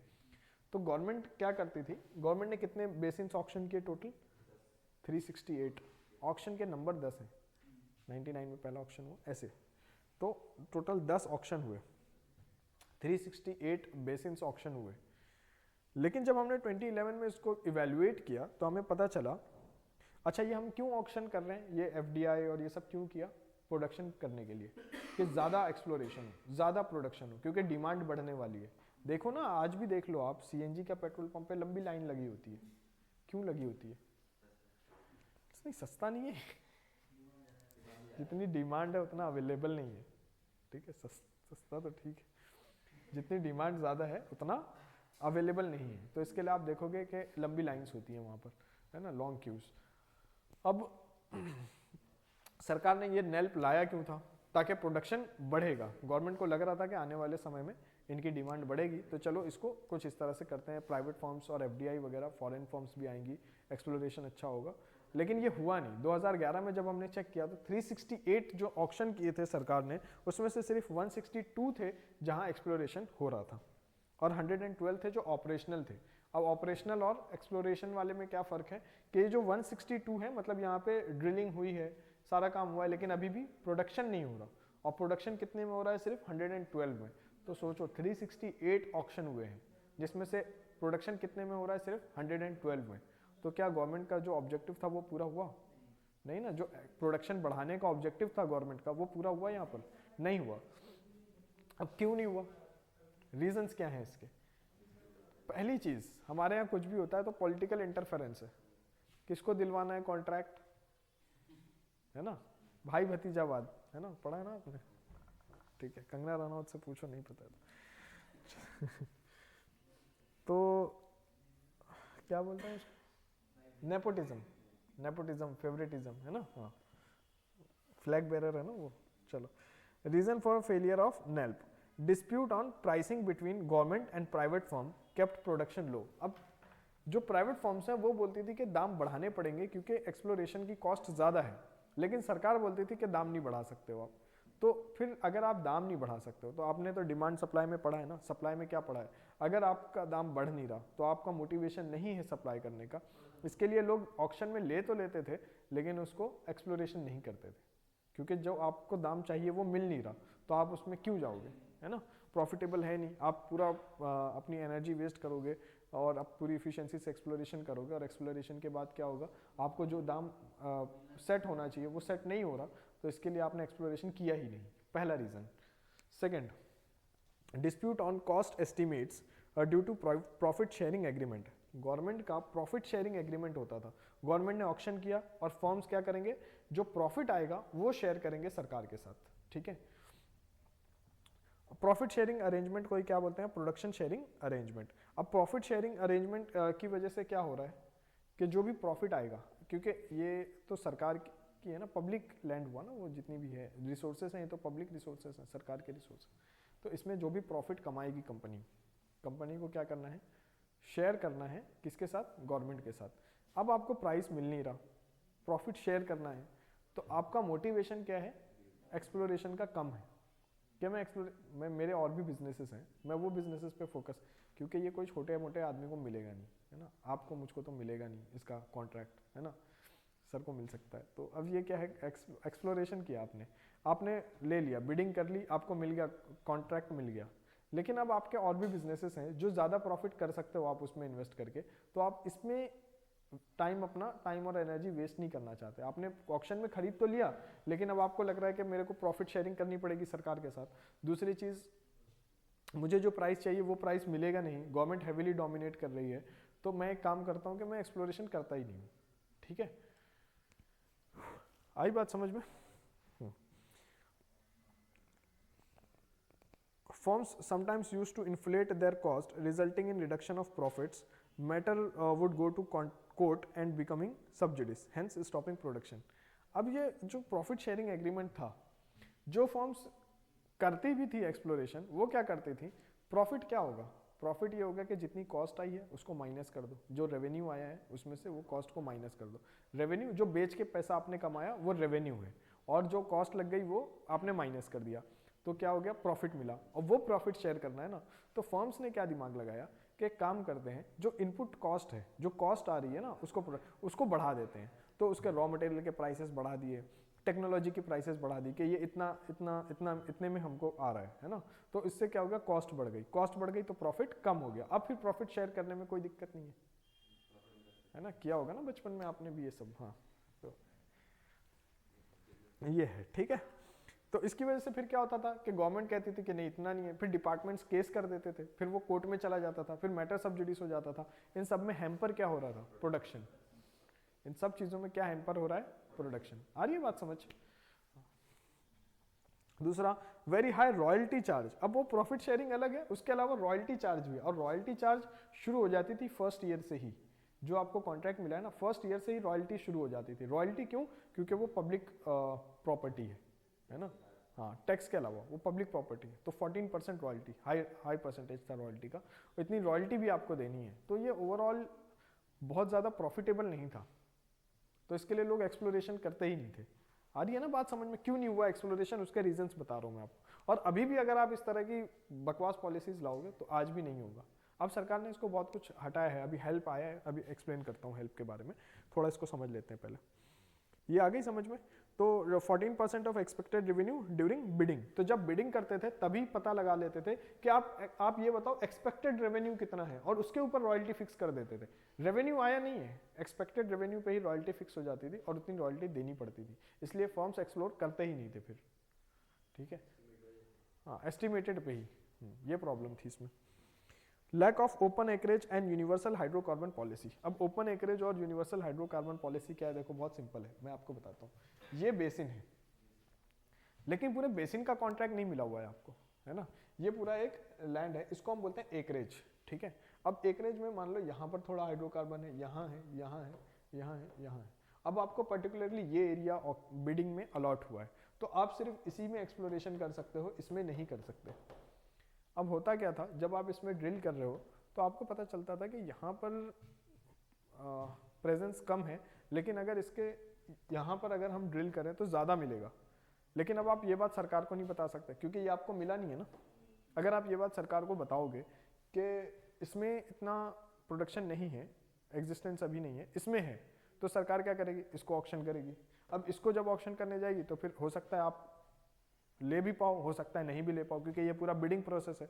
ऑक्शनिंग मतलब क्या, बिडिंग होगा ना, तो आप ले भी सकते हो नहीं भी ले सकते हो। तो इसलिए फर्म क्या करते थे, इसको ड्रिल कर रहे हैं, जब फर्म्स को पता चलता था कि इसमें नहीं है, उतनी क्वांटिटी नहीं है जितना हम प्रॉफिटेबल बना सकेंगे इसको, तो अब और इसके जो एडजेसेंट फील्ड्स हैं, एडजेसेंट रिग्स हैं, वहाँ पर मिल जाएगी, लेकिन एडजेसेंट रिग्स में बताएगा कौन। तो क्या करते थे फर्म्स, अपना जो रिग है उसको क्लोज कर देते थे, खत्म कर देते थे, तो चले जाते थे। और जब दोबारा ऑक्शनिंग होती थी तब कोशिश करते थे कि वो बाजू वाला ले ले। आ रही है बात समझ? तो अगर गवर्नमेंट ये नहीं करती और गवर्नमेंट ये पूरा एक साथ ऑक्शन कर देती एक ही फर्म को, तो अब जहाँ पर जो मिल रहा है वो एक्सप्लोर करेगी ना। हाँ, ये हेल्प में किया हमने, जब दोबारा पॉलिसी बनाई तो ये किया, लेकिन पहले ये था कि आप इसमें ही एक्सप्लोर कर पाओगे, इसमें नहीं कर पाओगे, नहीं कर पाओगे तो फिर इसकी वजह से दूसरी। हाँ, एरिया फिक्स कर देते थे, बेसिन ये वाला बेसिन है, इसी में आप करोगे, इसमें ड्रिल नहीं कर सकते। तो फिर वो एकरेज वाली पॉलिसी नहीं थी। अब ये एक एकरेज में कई सारे बेसिन होते थे, ये इतने सारे बेसिन है ना। Lack of open acreage and universal hydrocarbon policy, और ये एकरेज दिख रहा है आपको, और उसी में 1 2 3 4 5 बेसिन हैं, और basin are drill to get hydrocarbons, इन बेसिन को ड्रिल किया जाता है। नेल्प ने कहा कि licence is only for basin and not for entire acreage. Also under NELP, firms had license to explore only one specific hydrocarbon and not all types of it. अगर इसमें gas और petrol दोनों है तो आप सिर्फ गैस एक्सट्रैक्ट कर सकते हो, क्योंकि आपको कॉन्ट्रैक्ट गैस एक्सट्रैक्ट करने का मिला। अगर आप इसमें से ऑयल एक्सट्रैक्ट करोगे तो आपके ऊपर फाइन है, या जो भी गवर्नमेंट उसमें फाइन या जो भी प्रोविजन दूसरा होगा वो लगेगा। मतलब you are prohibited to explore any other hydrocarbon. ठीक है, हालांकि आपको पता होगा कि सारी चीज़ें एक साथ ही होती हैं, ऑयल गैस ये सारी चीज़ें एक ही रिग में मिल जाती हैं मोस्टली। हाँ, तो फिर ये सारी प्रॉब्लम्स थी। मार्च 2016 में गवर्नमेंट ने फिर ये सारी चीज़ों को पढ़ा समझा, और गवर्नमेंट ने क्या इंट्रोड्यूस किया, HELP, hydrocarbon exploration and licensing policy, also called as OALP, open acreage licensing policy. तो इसी ओपन एकरेज लाइसेंसिंग पॉलिसी भी इसी को बोलते हैं, और हेल्प भी इसी को बोलते हैं, है ना, hydrocarbon exploration and licensing policy. अब इसके क्या फीचर्स हैं, क्या इसमें सरकार ने क्या किया, gives freedom to firms to choose their own price but below a ceiling fixed by the government. एक सेकेंड ना, मैं कॉल लेंगे।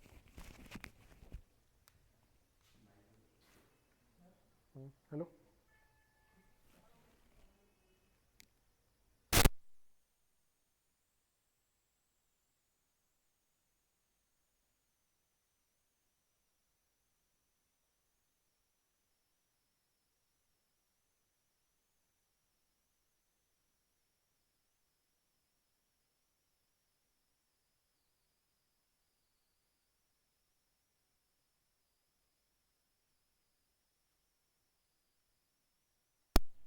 आगे क्या क्या बता रहा था मैं, हेल्प। हाँ, हेल्प के फीचर्स देख रहे हैं हम, है ना।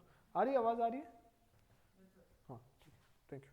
चलो, तो इसमें क्या देख रहे थे हम, हेल्प में क्या फीचर्स हैं, हेल्प के ओपन एकरेज लाइसेंसिंग पॉलिसी के क्या फीचर्स हैं। Number 1, gives freedom to firms to choose their own price but below a ceiling fixed by the government. तो आप अपने प्राइसेस फिक्स कर सकते हैं, लेकिन गवर्नमेंट एक सीलिंग प्राइस फिक्स कर देगी, उससे ज़्यादा में आपको नहीं बेचना है। ठीक है, हाँ, मैक्सिमम प्राइसेस एक सीलिंग प्राइस फिक्स कर दिया, उससे कम आपको रखना है, आपका प्राइस आप उससे कम रख सकते हो, उससे ज़्यादा नहीं रख सकते।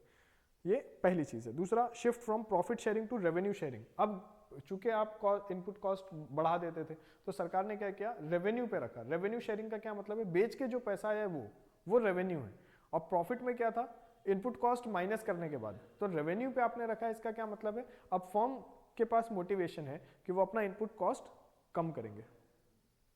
आई बात समझ? नहीं समझे? प्रॉफिट और रेवेन्यू में फर्क नहीं समझा? देखो, प्रॉफिट किस चीज पर है, प्रॉफिट का मतलब है रेवेन्यू माइनस कॉस्ट। तो अपना प्रॉफिट कम दिखाने के लिए फर्म्स क्या करते थे, कॉस्ट को बढ़ा देते थे कि टेक्नोलॉजी पे ये कॉस्ट आई है, ये इम्पैक्ट आया, इसकी वजह से प्राइस बढ़ गया, दाम बढ़ा हुआ है, इसका मतलब प्रॉफिट कम हो गया, तो गवर्नमेंट के साथ कम प्रॉफिट शेयर करना पड़ रहा है। आई बात समझ? अब सरकार ने क्या किया, रेवेन्यू शेयरिंग मैकेनिज्म रख दिया। रेवेन्यू शेयरिंग का मतलब होता है बेच के जितना पैसा आया है वो रेवेन्यू है। तो अब आप कॉस्ट, आपके पास खुद ही मोटिवेशन है कि कॉस्ट को कम करें, कॉस्ट को कम करोगे तो प्रॉफिट ज्यादा होगा। प्रॉफिट फर्म का है, रेवेन्यू किसके साथ शेयर करना है, सरकार के साथ। तो रेवेन्यू शेयर करने में आपके पास मोटिवेशन है कि आप कॉस्ट को कम करोगे, कॉस्ट को कम करोगे ताकि फर्म का प्रॉफिट ज्यादा हो सके। आई बात समझ, डिफरेंस? हाँ। मेनली हमने नेल्प के सारे डिसएडवांटेजेस को हटाने की कोशिश की है, वही है HELP. Royalty charges have been reduced to 10% for onshore drilling और 7% for offshore drilling and 2% for deep sea drilling. तो सरकार ने क्या किया, वो जो 14% रेवेन्यू शेयरिंग था सबको कम किया है, ठीक है। Also no royalty charges for first 7 years, और शुरू के 7 साल में कोई रॉयल्टी नहीं होगी। तो ये एक वेलकमिंग स्टेप है ना गवर्नमेंट की तरफ से। इससे जो प्राइवेट प्लेयर्स हैं और जो भी एफडीआई के थ्रू भी आ रहे हैं तो उनको अपना प्रॉफिट इसमें दिखाई देगा। अदरवाइज क्या होगा, रॉयल्टी 14% देनी है, उसके वजह से क्या, और वो फर्स्ट ईयर से ही शुरू हो जाती थी पहले, तो उसकी वजह से ये प्रॉफिट मेकिंग बिजनेस नहीं है, ठीक है। ऑन शोर ऑफ शोर है, समंदर, हाँ, पानी के अंदर पानी के बाहर, ठीक है। क्योंकि अवेलेबल दोनों जगह होता है ना, एक कोस्टल एरियाज में भी मिल जाता है, फिर डीप सी में भी जाना पड़ता है, वही है ऑन शोर ऑफ शोर, ठीक है। डीप सी में जा रहे हैं तो डीप सी पे और कम रखा है क्योंकि वहां पर कॉस्ट ज़्यादा आएगी, है ना। ऑन शोर मिल गया मतलब लैंड पर ही अवेलेबल है, पानी में जाने की ज़रूरत नहीं पड़ रही है ना। ऑफ शोर फिर अगर बॉम्बे हाइज पे मिल रहा है तो फिर तो वो पानी के अंदर हो गया, तो फिर वहाँ की कॉस्ट भी ज़्यादा हो गई ना एक्सप्लोरेशन की। ये ऑन शोर ऑफ शोर और डीप सी, ठीक है। शोर है वो, शहर नहीं, वो थोड़ा सही कर लो हाँ उसको, ठीक है। Open acreage licensing, universal hydrocarbon licensing, ये open acreage licensing and universal hydrocarbon licensing समझ गए ना। ओपन एकरेज मतलब आप किसी भी बेसिन में ड्रिल कर सकते हो, उस पर्टिकुलर एकरेज में, उस पर्टिकुलर एरिया में किसी भी बेसिन में आप ड्रिल कर सकते हो, एक्सप्लोरेशन कर सकते हो। दूसरी चीज क्या है,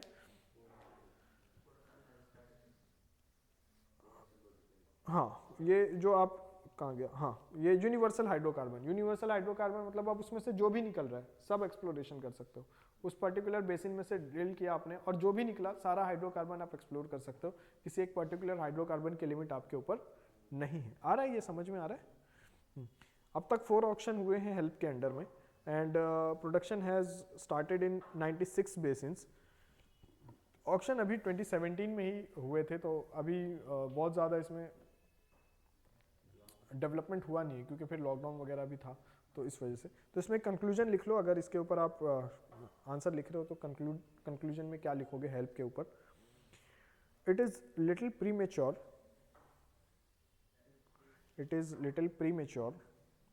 to discuss about the success or failure of help, the success and failure of help. It is little premature to discuss about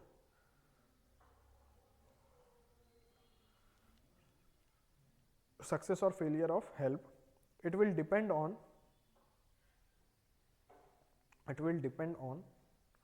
how production would take place. It will depend on how production would take place, comma, how smooth is the auctioning and land acquisition. How smooth is the auctioning and land acquisition. क्योंकि land acquisition की policies हमारे यहाँ थोड़ी disturbing है, जल्दी बहुत सारे issues हो जाते हैं, फिर मैटर सब्जुडिस हो जाता है। So it will depend on how production would take place, how smooth is the auctioning and land acquisition, full stop. Next sentence लिखो, quicker and efficient environmental clearances. Quicker and efficient environmental clearances, क्योंकि फिर उसका बहुत ज़्यादा issue हो जाता है environmental clearances का। Quicker and efficient environmental clearances shall be given so that should be given to avoid future disputes,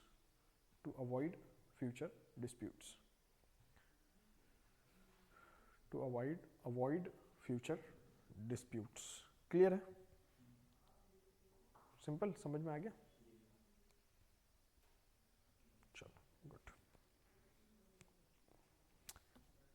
ये अब आते हैं हम कोल प्रोडक्शन पॉलिसीज पे। ये आ गया, ये क्लियर है, समझ, सिंपल है ना। थोड़ा क्या है, देखो टॉपिक आपने पहले नहीं पढ़ा है, हाइड्रोकार्बन्स वगैरह है ना, साइंस में भी अभी हुआ नहीं है कुछ, तो ये इसलिए थोड़ा डिफिकल्ट लग सकता है। तो हमने टेक्निकल एस्पेक्ट डिस्कस ही नहीं किए, हमने क्या डिस्कस किया, सिर्फ इकोनॉमिक परसेप्शन कि कैसे प्राइसेस तय होते हैं, क्या किस वजह से दाम बढ़ जाते हैं, किस वजह से दाम घट जाते हैं, गवर्नमेंट की अभी की पॉलिसी क्या है, क्या स्टेप्स लिए हैं सरकार ने, है ना। ये हाइड्रोकार्बन्स ही देखा है ना अभी हमने, और कुछ तो देखा नहीं। तो क्या स्टेप्स लिए हैं सरकार ने, और फिर आपने इसको एक बेटर कंक्लूजन कर दिया कि नेल्प क्यों फेल हो गया है और हेल्प में हमने क्या इंप्रूवमेंट्स किए हैं।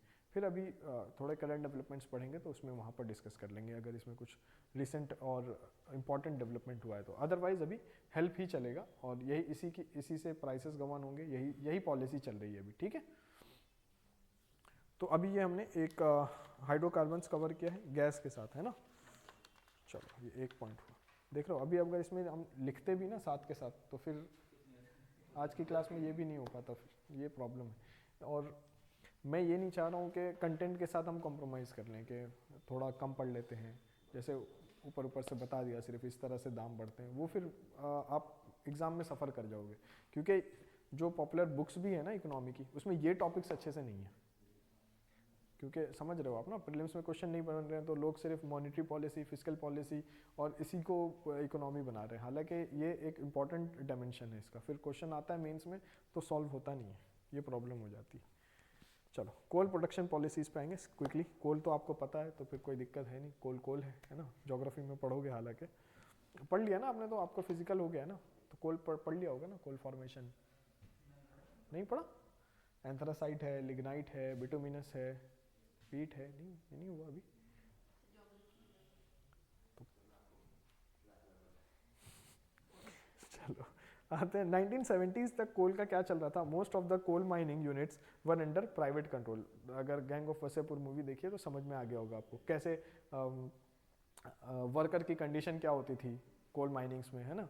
बड़े बड़े लोग होते थे और वो फिर लोगों से काम करवाते थे 18 घंटे 20 घंटे, एक बार माइनिंग में आपको भेज दिया 20-20 घंटे काम करना पड़ता था, है ना। फिर माइनिंग कोलैप्स भी होती हैं, पता ही है, अभी तो रिसेंट इंसिडेंट था वो, तो थैंकफुली सब लोग बाहर आ गए। चलो तो till 1970s most of coal mining units were under private control. Nationalisation began in 1971, 73, 75, 77। दो बार नेशनलाइजेशन किया गया, और नेशनलाइजेशन करने का कारण, नेशनलाइजेशन मतलब आप प्राइवेट कंट्रोल में नहीं होगा, सब सरकार के पास। तो जो आप देख रहे हो ना आज टाटाज हैं, बिरलाज हैं, तो ये क्यों अमीर हैं? क्योंकि उस समय कोल प्रोडक्शन इनके हाथ में था, कोल माइनिंग इनके हाथ में थी। फिर तो ठीक है, आप तो नोबल लोग हैं, है ना, चैरिटी में बिलीव करते हैं, क्योंकि जो रेस की शुरुआत की लाइन थी वो अलग थी। हाँ, 100% coal mines were brought under government control. ये लाया गया दोनों बार जब नेशनलाइजेशन किया गया है तब, 71, 73 और 75, 77। गवर्नमेंट को क्या सूझी, क्यों अपने सर पे ये बवाल लिया है सरकार ने कोल प्रोडक्शन का? क्योंकि वर्कर की condition number 1, poor treatment of workers, 20 घंटे काम कराते हैं और इनकी ज़िंदगी कैसी होती है, बिल्कुल सिर्फ एक लेबर वाली होती है, और बेसिक फैसिलिटीज़ भी नहीं होती, कुछ नहीं होता, कुछ भी नहीं होता, ठीक है। नो फैमिलीज नथिंग, ऐसी कंडीशन है। फैमिलीज़ के जो बाकी लोग हैं उनको भी ले जाते हैं, फैमिली पूरी फैमिली को उठा के ले जाते थे। मूवीज़ हैं इस पर काफ़ी सारी, देखा होगा आपने, है ना। फिर वो अमिताभ बच्चन गुस्से में, है ना। चलो, black marketing with poor production report of coal. अब ये पुअर प्रोडक्शन का क्या मतलब है और ब्लैक मार्केटिंग का क्या मतलब है? मूवी अगर आपने देखी है गैंग ऑफ वसेपुर, तो उसका एक सीन है, वो आता है और बिल जमा कराता है 50 ट्रक का, और ट्रक खड़ा होता है सिर्फ एक, बोलता है 50 ट्रक कहाँ है, बोलता है देखो दिख नहीं रहे 50 ट्रक, ट्रक तो एक ही होता है। फिर वो गन दिखा देता है, फिर वो बिल पे साइन हो जाता है।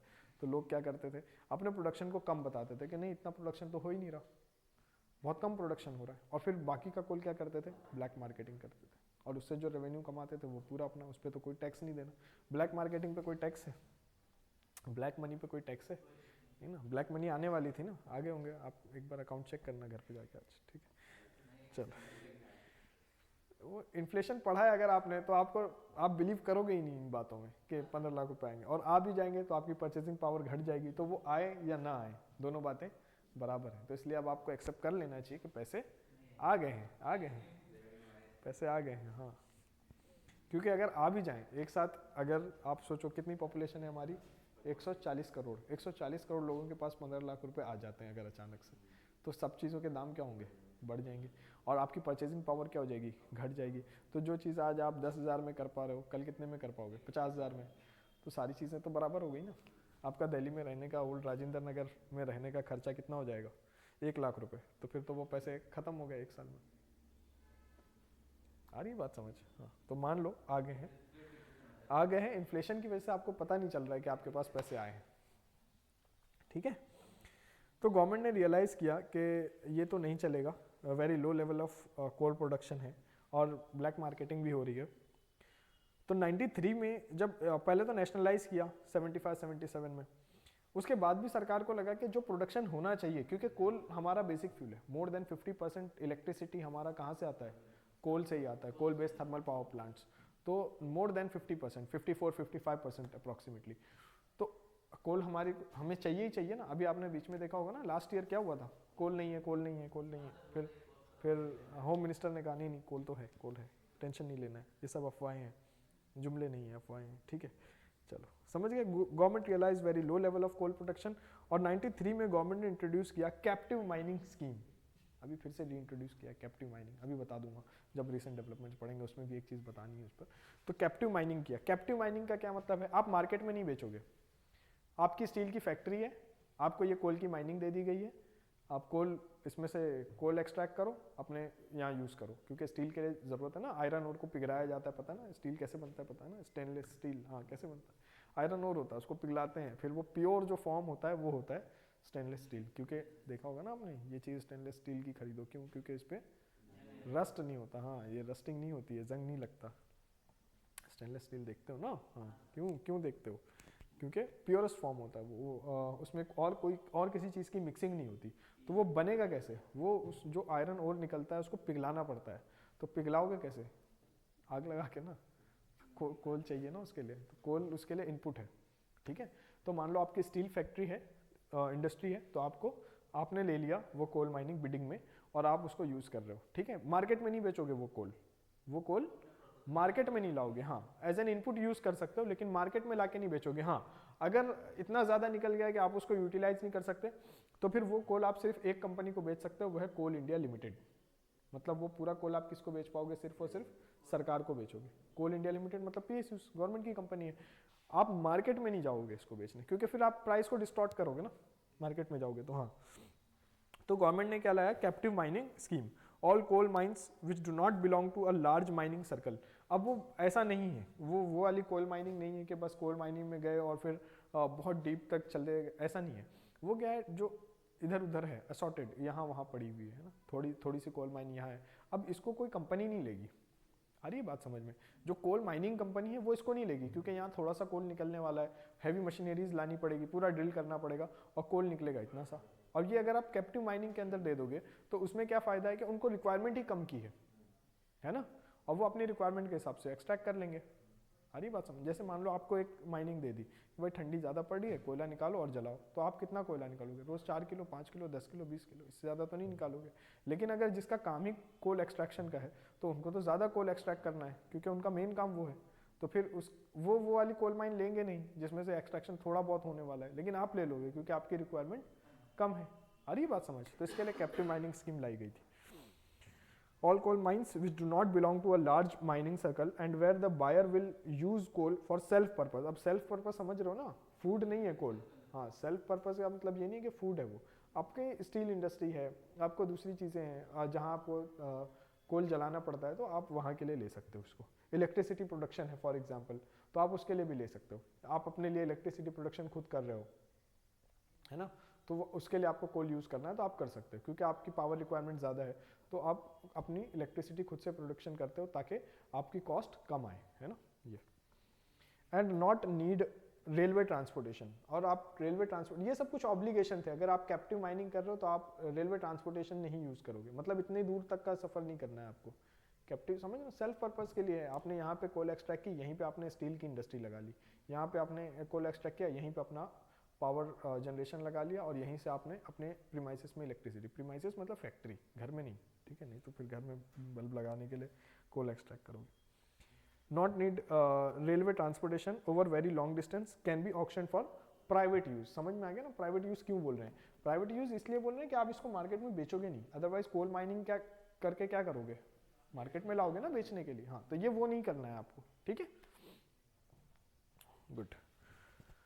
चलो 2011 कैग, कंट्रोलर ऑडिटर जनरल होता है, पढ़ा है पॉलिटी में। कंट्रोलर ऑडिटर जनरल क्या करता है? कंट्रोलर ऑडिटर जनरल रिपोर्ट बनाता है कि सरकार ने जो जो स्पेंड किया है, जो जो हाँ वो सही किया या नहीं, क्या कोई दूसरी पॉसिबिलिटी हो सकती थी इसको, इस पॉलिसी को अगर हम किसी और तरीके से बनाते तो क्या सरकार की इनकम ज़्यादा हो सकती। 2G स्पेक्ट्रम सुना है ना, हाँ 2G स्कैम, कोई स्कैम नहीं था वो, 2G स्कैम कोई स्कैम नहीं था। 2G स्कैम क्या था, वो तो कैग रिपोर्ट में आ गया, फिर मीडिया ने इस तरह बना दिया और फिर फाइनली क्या हुई, सरकार गिर गई। अदरवाइज वो कुछ था नहीं, वो ये था कि कैग रिपोर्ट में ये था कि अगर इस पॉलिसी को इस तरह से नहीं इस तरह से करते तो गवर्नमेंट रेवेन्यू इतना जनरेट कर पाती। ये सब क्या है, सिर्फ अंदाजे हैं कि आपने अंदाज़ा लगाया है कि अगर ऐसे नहीं करते ऐसे करते तो इतना प्रॉफिट जनरेट होता नहीं होता वो अभी हमें नहीं पता, उस पर कोई कुछ अवेलेबल नहीं है, वो हुआ ही नहीं तो फिर पता नहीं है। लेकिन अब इसको बनाया किस तरह कि इतना होता है ना, ये स्कैम हो गया है, फिर मनमोहन सिंह ये वो, फिर बाद में तो पता चल गया ना, कोर्ट ने बोल दिया ये कोई स्कैम नहीं है, कोर्ट का जजमेंट है ना इस पर तो कि कोई स्कैम नहीं है। तो यही चीज़ यहाँ पर भी थी, यही चीज़ यहाँ पर नहीं थी, सॉरी कैग की बात कर रहा हूँ मैं। तो कैग ने क्या किया, कैग ने रिपोर्ट सबमिट की कि ये जो कर रहे हैं ना आप, ये गलत कर रहे हो, इसको इस तरह से मत करो। और फिर सुप्रीम कोर्ट ने सुओ मोटो कॉग्निजेंस लिया और सुप्रीम कोर्ट ने बोला कि कोल की पॉलिसी बनाओ, फिर गवर्नमेंट ने इसकी दूसरी पॉलिसी बनाई है। तो 2011 में कैग रिपोर्ट इंडिक्टेड मतलब बताया उन्होंने, है ना, कि क्यों क्या इसमें गलतियां हैं, क्या इसमें स्कैम, एक्चुअल स्कैम क्या चल रहा है, वो कोल कैग रिपोर्ट ने बताया। इंडिक्टेड कोल ऑक्शंस अंडर कैप्टिव माइनिंग, क्या चीज़ें हो रही हैं, देयर आर 3 फ्लॉज, 3 गड़बड़ हो रही है। इंडिक्टेड का मतलब यही होता है, गड़बड़ बताना, 3 गड़बड़ हो रही है इसमें। Open market sale of coal was practice by miners was prohibited under captive mining. अब कैप्टिव माइनिंग में क्या था कि आप माइनिंग नहीं, आप माइनर्स नहीं हो, जो माइनर्स हैं वो तो जो माइनिंग करने वाले लोग हैं वो क्या करेंगे, वो तो वहाँ पे जो बड़ी एकरेज है वहाँ पे जाके माइनिंग करेंगे। जो कैप्टिव स्कीम है वो आपके लिए नहीं है, वो आपके लिए नहीं है, वो सेल्फ कंजम्पशन के लिए। लेकिन बाद में कैग रिपोर्ट पे आई, उन्होंने क्या बताया कि ये सब लोग जो क्या हैं, ये ऑफिशियल माइनर्स लोग हैं, यही इन्होंने लिया है, ओ वाला माइनर नहीं, ई वाला माइनर। तो ये ऑफिशियल माइनर्स लोग हैं और ये यही एक्सट्रैक्ट कर रहे हैं अंडर कैप्टिव माइनिंग भी, ठीक है। तो पहली चीज तो ये। दूसरा पॉलिटिकल एफिलिएशंस है ना, भाई भतीजावाद, were use to take miners even if they were not needed, therefore जरूरत नहीं है आपको फिर भी आपने ले लिया है, ये भी करते थे हम। एग्जाम्पल जिंदाल स्टील इसकी एग्जाम्पल है। जिंदल स्टील ने क्या किया, जिंदल स्टील ने सोचा अगर मैं नहीं लूँ तो टाटाज ले लेंगे, और टाटाज ले लेंगे तो उनका प्रोडक्शन कॉस्ट जो है वो कम हो जाएगी, उनकी प्रोडक्शन कॉस्ट हो जाएगी तो मैं कॉम्पिटिटिव नहीं रहूँगा। तो मैं एक काम करता हूँ, मैं कोल माइनिंग ले लेता हूँ, मैं एक्सप्लोर नहीं करूँगा लेकिन मैं टाटा को नहीं लेने दूंगा। आ रही बात समझ, कि मैं अपने कॉम्पिटिटर को लेने नहीं दूंगा, अगर वो ले लिया तो मेरे बिजनेस पे इम्पैक्ट हो सकता है, इसलिए मैं क्या करूँगा, लेके रख लूँगा, भले मैं यूज़ नहीं कर रहा हूँ, मैं एक्सप्लोरेशन नहीं करना चाहता लेकिन मैं लेके रख लेता हूँ। अब प्रॉब्लम क्या है, आपने दिया क्यों है एक्सप्लोरेशन करने के लिए, एक्सप्लोरेशन नहीं हो रहा है तो फिर क्या है, नुकसान है ना। हमने पॉलिसी बनाई क्यों, ताकि एक्सप्लोरेशन हो, अब एक्सप्लोरेशन नहीं हो रहा, लेके रख लिया तो फिर क्या मतलब। आ रही है बात समझ।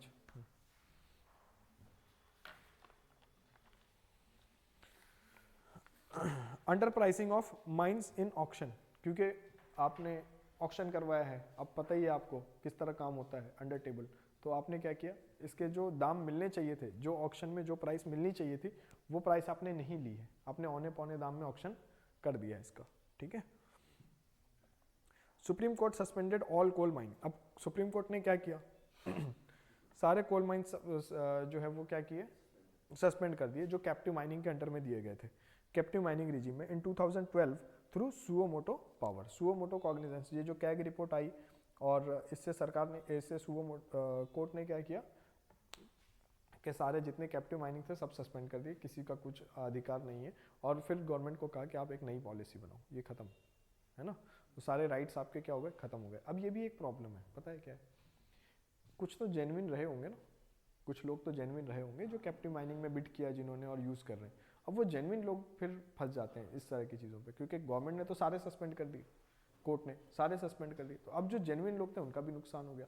इसलिए फिर जब सरकार ये सब पॉलिसीज अनाउंस करती है ना, तो आप देखते हो लोग जल्दी आते नहीं है, एक्सेप्ट नहीं करते चीज़ों को, क्योंकि वो पहले से ही पता होता है उनको कि देखो ये फिर ये गड़बड़ करेंगे कुछ। हाँ, ये बहुत सारे प्रोजेक्ट्स में हुआ है, मिनरल्स की माइनिंग में होता है, दांतेवाड़ा, ये छत्तीसगढ़ का जो प्लेट्यू है तेलंगाना में, ये अलॉट कर देते हैं। इंडस्ट्रीज़ अपना हैवी इन्वेस्टमेंट करती है, वहाँ तक पहुँचती है, ड्रिल करने जाती है, फिर ट्राइबल्स आ जाते हैं। देखो मैं ये नहीं कह रहा कि ट्राइबल्स को नहीं आना चाहिए, लेकिन आप फिर ऑक्शनिंग के टाइम पे ट्राइबल्स को आपने बताया नहीं कि आपकी ये ज़मीन ऑक्शन हो रही है, ये मिलने वाली है इंडस्ट्री को। जब इंडस्ट्री वाले पहुंच जाते हैं तब पता चलता है, फिर उसमें कोई पॉलिटिकल वो सारी चीज़ें, फिर वो मत जाओ।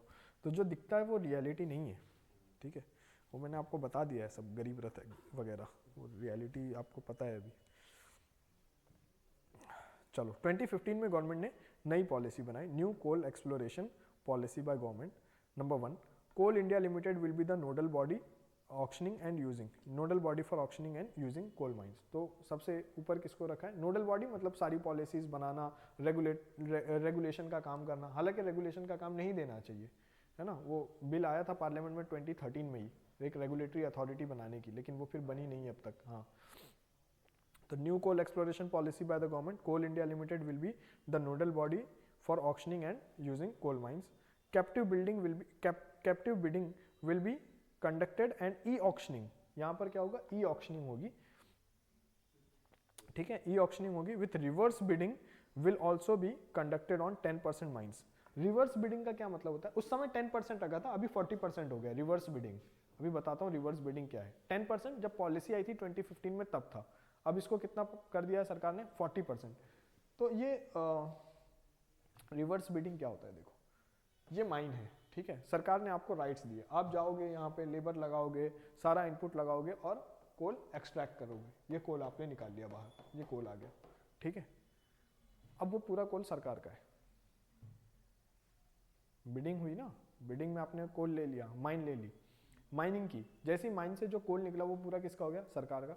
सरकार आपको एक फी दे देगी, ये लो अपनी मजदूरी और जाओ, ये कोल पूरा मेरा है। इसको क्या बोलते हैं? Reverse bidding. अब इसमें मार्केट डिस्टॉर्ट होने के चांसेस खत्म हो गए ना सारे। पूरा कोल किसका है? सरकार का है। कौन रेट तय करेगा? सरकार तय करेगी, कोल इंडिया लिमिटेड। मार्केट उसका रोल खत्म कर दिया ना, जो प्राइवेट प्लेयर मार्केट को डिस्टर्ब कर सकते हैं। आपने क्या किया? 40% माइनिंग क्या करी? Reverse bidding. रिवर्स बिडिंग मतलब क्या कर दिया? अब आपने सिर्फ उनको मजदूर रखा है कि लो अपना ये कितना फीस हुआ, लो जाओ, बाकी कोल किसका है? सरकार का है, ठीक है। आ रही बात समझ?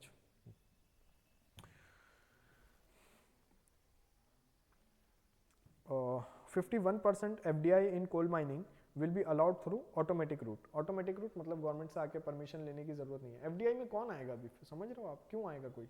आपकी पॉलिसी फ्लक्चुएट होती है। इंडिया में तो फिर भी लोग बर्दाश्त कर लेते हैं, फॉरेन में कौन बर्दाश्त करेगा?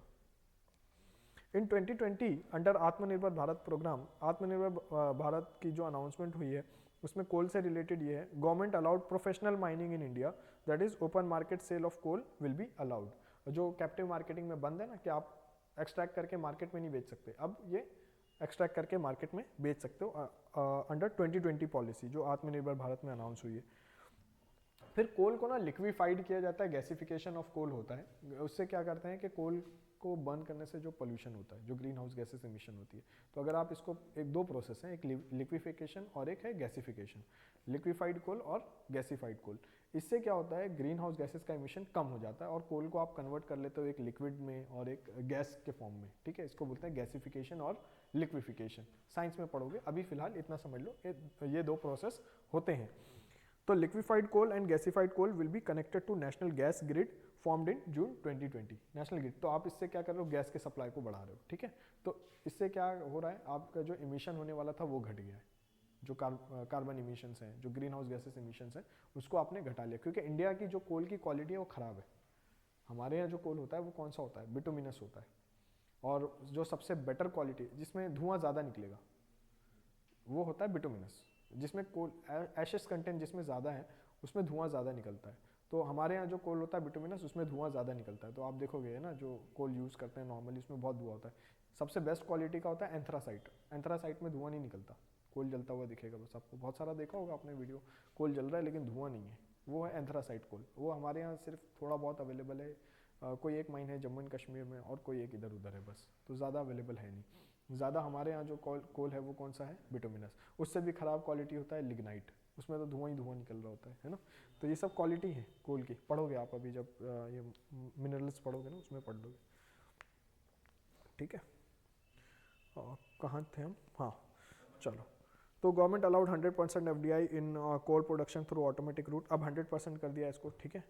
2015 में 15% किया था, आत्मनिर्भर भारत में 2020 में इसको क्या कर दिया है 100%। Foreign companies have not shown interest, समझते हो आप, एक तो कोविड है, चलो वो तो छोड़ दो, और दूसरा frequent policy change in past.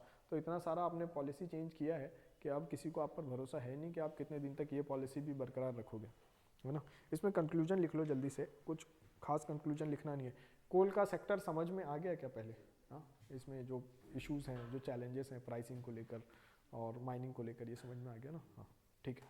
चलो इसमें एक कंक्लूजन लिख लो, national coal regulatory authority is missing, number 1 conclusion में एक पॉइंट लिख लो, national coal regulatory authority, national coal regulatory authority bill आया था 2013 में, फिर पास हुआ नहीं है, national coal regulatory authority is missing, है ना, क्योंकि coal India limited after all क्या है, पीएसयू है।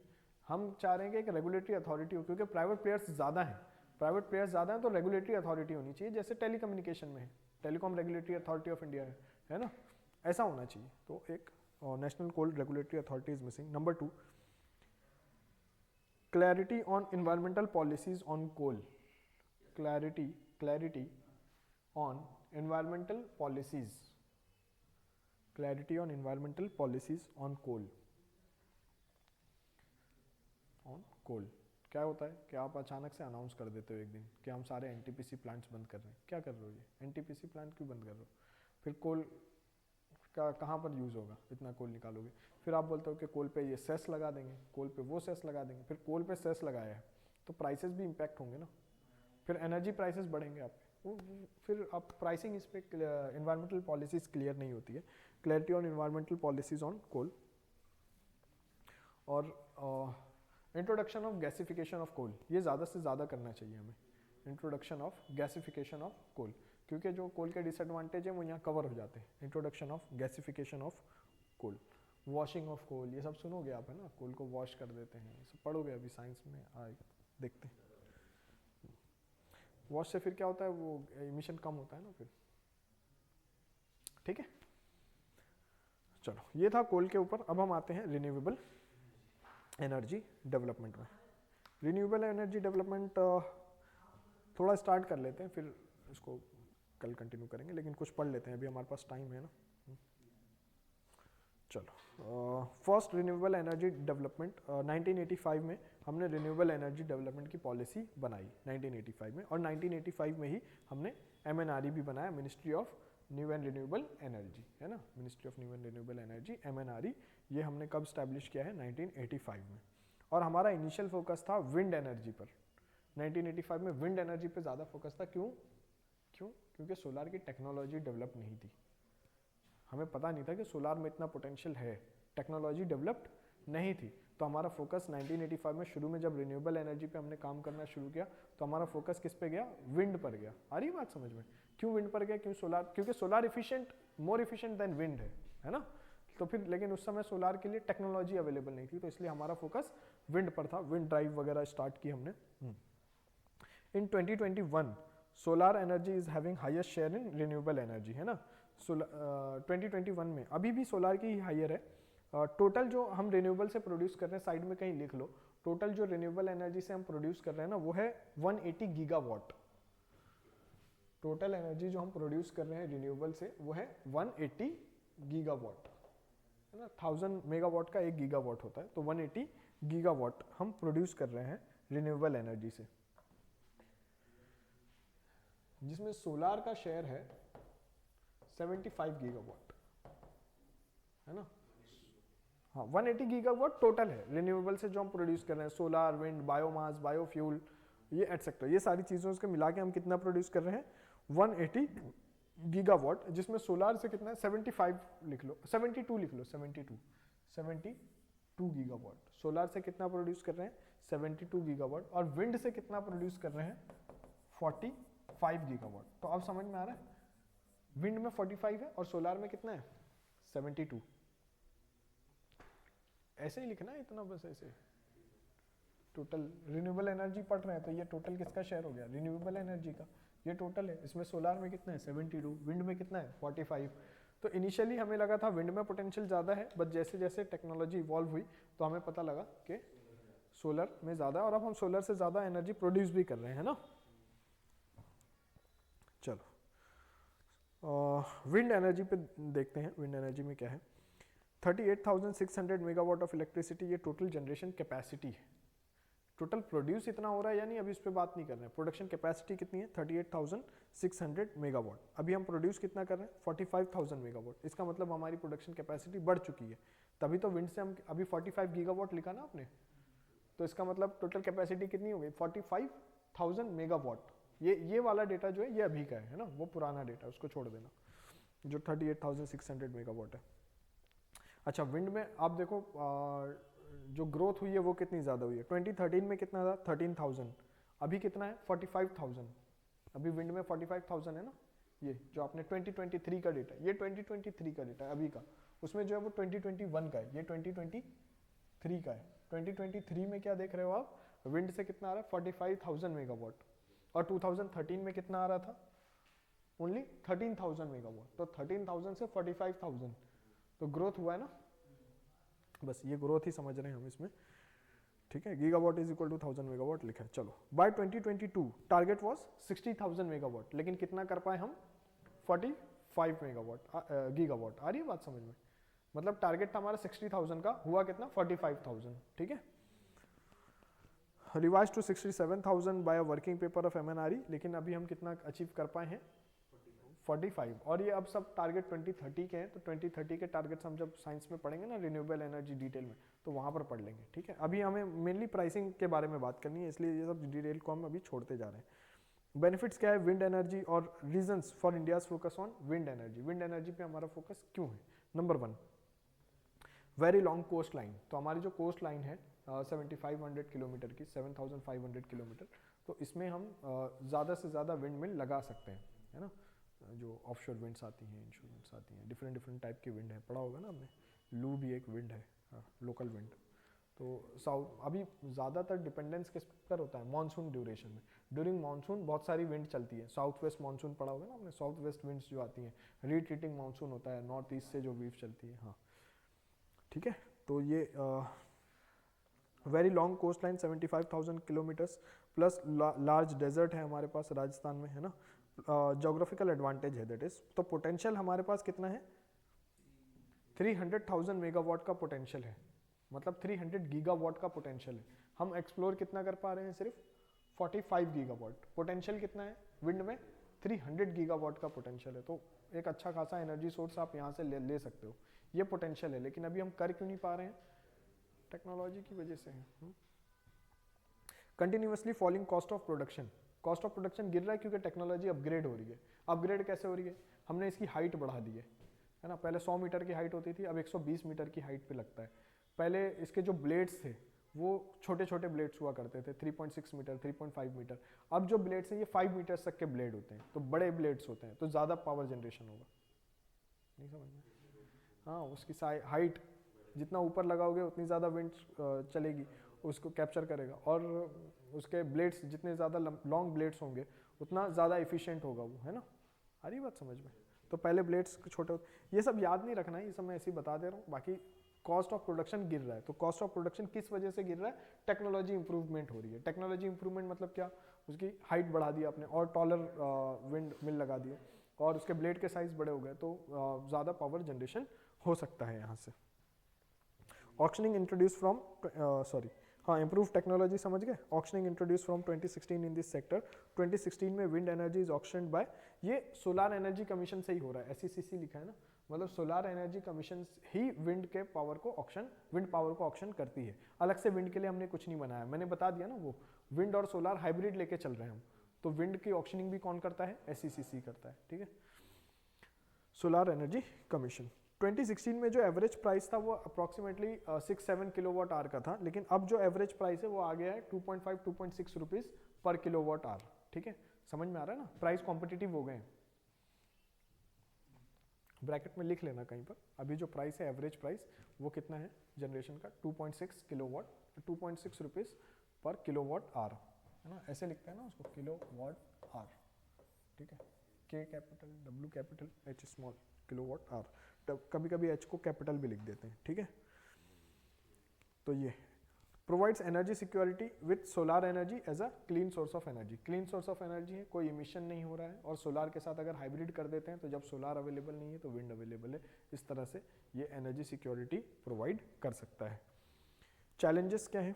Challenges of wind energy sector, high installation and maintenance cost, है ना, समझ ही रहे हो आप, 100 मीटर का लगाना है, 120 मीटर का लगाना है, फिर उसके बाद उसकी ब्लेड्स हैं, फिर वो उसका मेंटेनेंस कि भाई रुक गया चलते चलते, फिर इतना ऊपर चढ़ के सही करना है, ठीक है। High installation and maintenance cost. Local क्यों है, मैंने बता दिया आपको, क्योंकि इस बहुत दूर तक इसको ट्रांसमिट नहीं कर सकते, तो ये लोकली अवेलेबल है। और दूसरा सीजनल है, मानसून डिपेंडेंट ज़्यादा है, मानसून के समय पे ज़्यादा अवेलेबल होगा, ठीक है। हाँ, 73% of wind energy during monsoon only, because no techniques of transmission over long distance. Long distance तक ट्रांसमिशन नहीं कर सकते हैं हम इसको, इसीलिए ये कैसा है, लोकलाइज्ड होता है, ठीक है। Low plant load factor leads to high overall operative expenditure as revenue remain low. Revenue कम है ओवरऑल। ये जो प्लांट लोड फैक्टर है, इसका क्या मतलब है कि आपकी प्रोडक्शन कैपेसिटी है कितनी और एक्चुअल प्रोडक्शन आप कितना कर पा रहे हो, इसी को क्या बोलते हैं, प्लांट लोड फैक्टर। तो अप्रॉक्सीमेटली वो हमारा 30-35% है, वो जो कि बहुत कम है। आपकी प्रोडक्शन कैपेसिटी से ज़्यादा आप प्रोड्यूस नहीं कर पा रहे हो। ये हम किसकी बात कर रहे हैं, ये बात नहीं कर रहे कि इस एनर्जी का कितना पोटेंशियल है, हम बात कर रहे हैं जो प्लांट आपने लगाया उसका पोटेंशियल कितना है। तो वो प्लांट को भी हम फुल्ली यूटिलाइज नहीं कर पा रहे। जो प्लांट्स लगे ही नहीं वो तो अलग है, इतनी लंबी कोस्ट लाइन है यहाँ पर, हाँ वो जो लगेंगे वो तो अलग है, उसका तो हमने देख लिया 300 गीगावाट्स है। लेकिन जो प्लांट आपने लगा दिया है उसको भी आप 100% यूटिलाइज नहीं कर पा रहे हो, इसी को क्या बोलते हैं, प्लांट लोड फैक्टर कम है। एक्सपेंडिचर ज़्यादा है, फंक्शनल फुल्ली फंक्शनल नहीं होते हैं, है ना, ये सारी चीज़ें बहुत, इसलिए प्लांट सबका कम है। Coal based thermal power plant का भी प्लांट लोड फैक्टर कम है ना। सो ये है प्लांट लोड फैक्टर हमारे यहाँ कितना है, 28 to 30% है। आइडियली ये होना चाहिए 67, 70%, 75% तक होना चाहिए, ये कम है 28 to 30%। समझ में आ गया ना, कितनी प्रोडक्शन कैपेसिटी है और कितना एक्चुअल प्रोडक्शन कर रहे हैं। कंक्लूजन लिख लो इसमें क्या है, overall wind energy is a very promising sector. Overall wind energy is a very promising sector and India has the capacity. Overall wind energy is a very promising sector and India has the capacity and the potential. India has the capacity and the potential to make India self-dependent in energy sector. To make India self-dependent in energy sector in the longer run. Longer run bracket में लिख लेना 30-40 years, उससे पहले तो नहीं हो रहा। Longer run bracket में लिख लेना 30-40 ईयर्स, क्योंकि मनमोहन सिंह ने कहा है पार्लियामेंट में, in the longer run we all will be dead, और उन्होंने अपनी बात नहीं की है, उन्होंने भी किसी को कोट किया है ना, डिमोनेटाइजेशन के टाइम पे। चलो, हाँ we all will be dead, ये किसी ने कहा है, वो मार्क ट्वेन या समवन लाइक दैट, ठीक है, समवन लाइक हिम, किसी ने कहा है ऐसा। तो overall wind energy is a very promising sector. India has the capacity and potential to make it self dependent in energy sector in the longer run. 30-40 साल में हम सेल्फ डिपेंडेंट हो सकते हैं यूजिंग दीज सोर्सेस, ठीक है। चलो अब आते हैं सोलार एनर्जी पर, कर लेते हैं कंप्लीट या क्या है।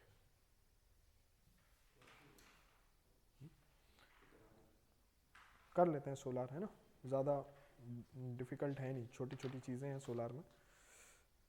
फिर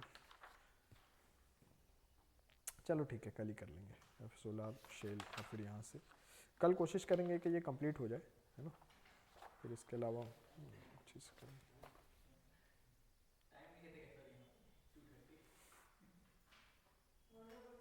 हाँ हाँ बंद कर दीजिए।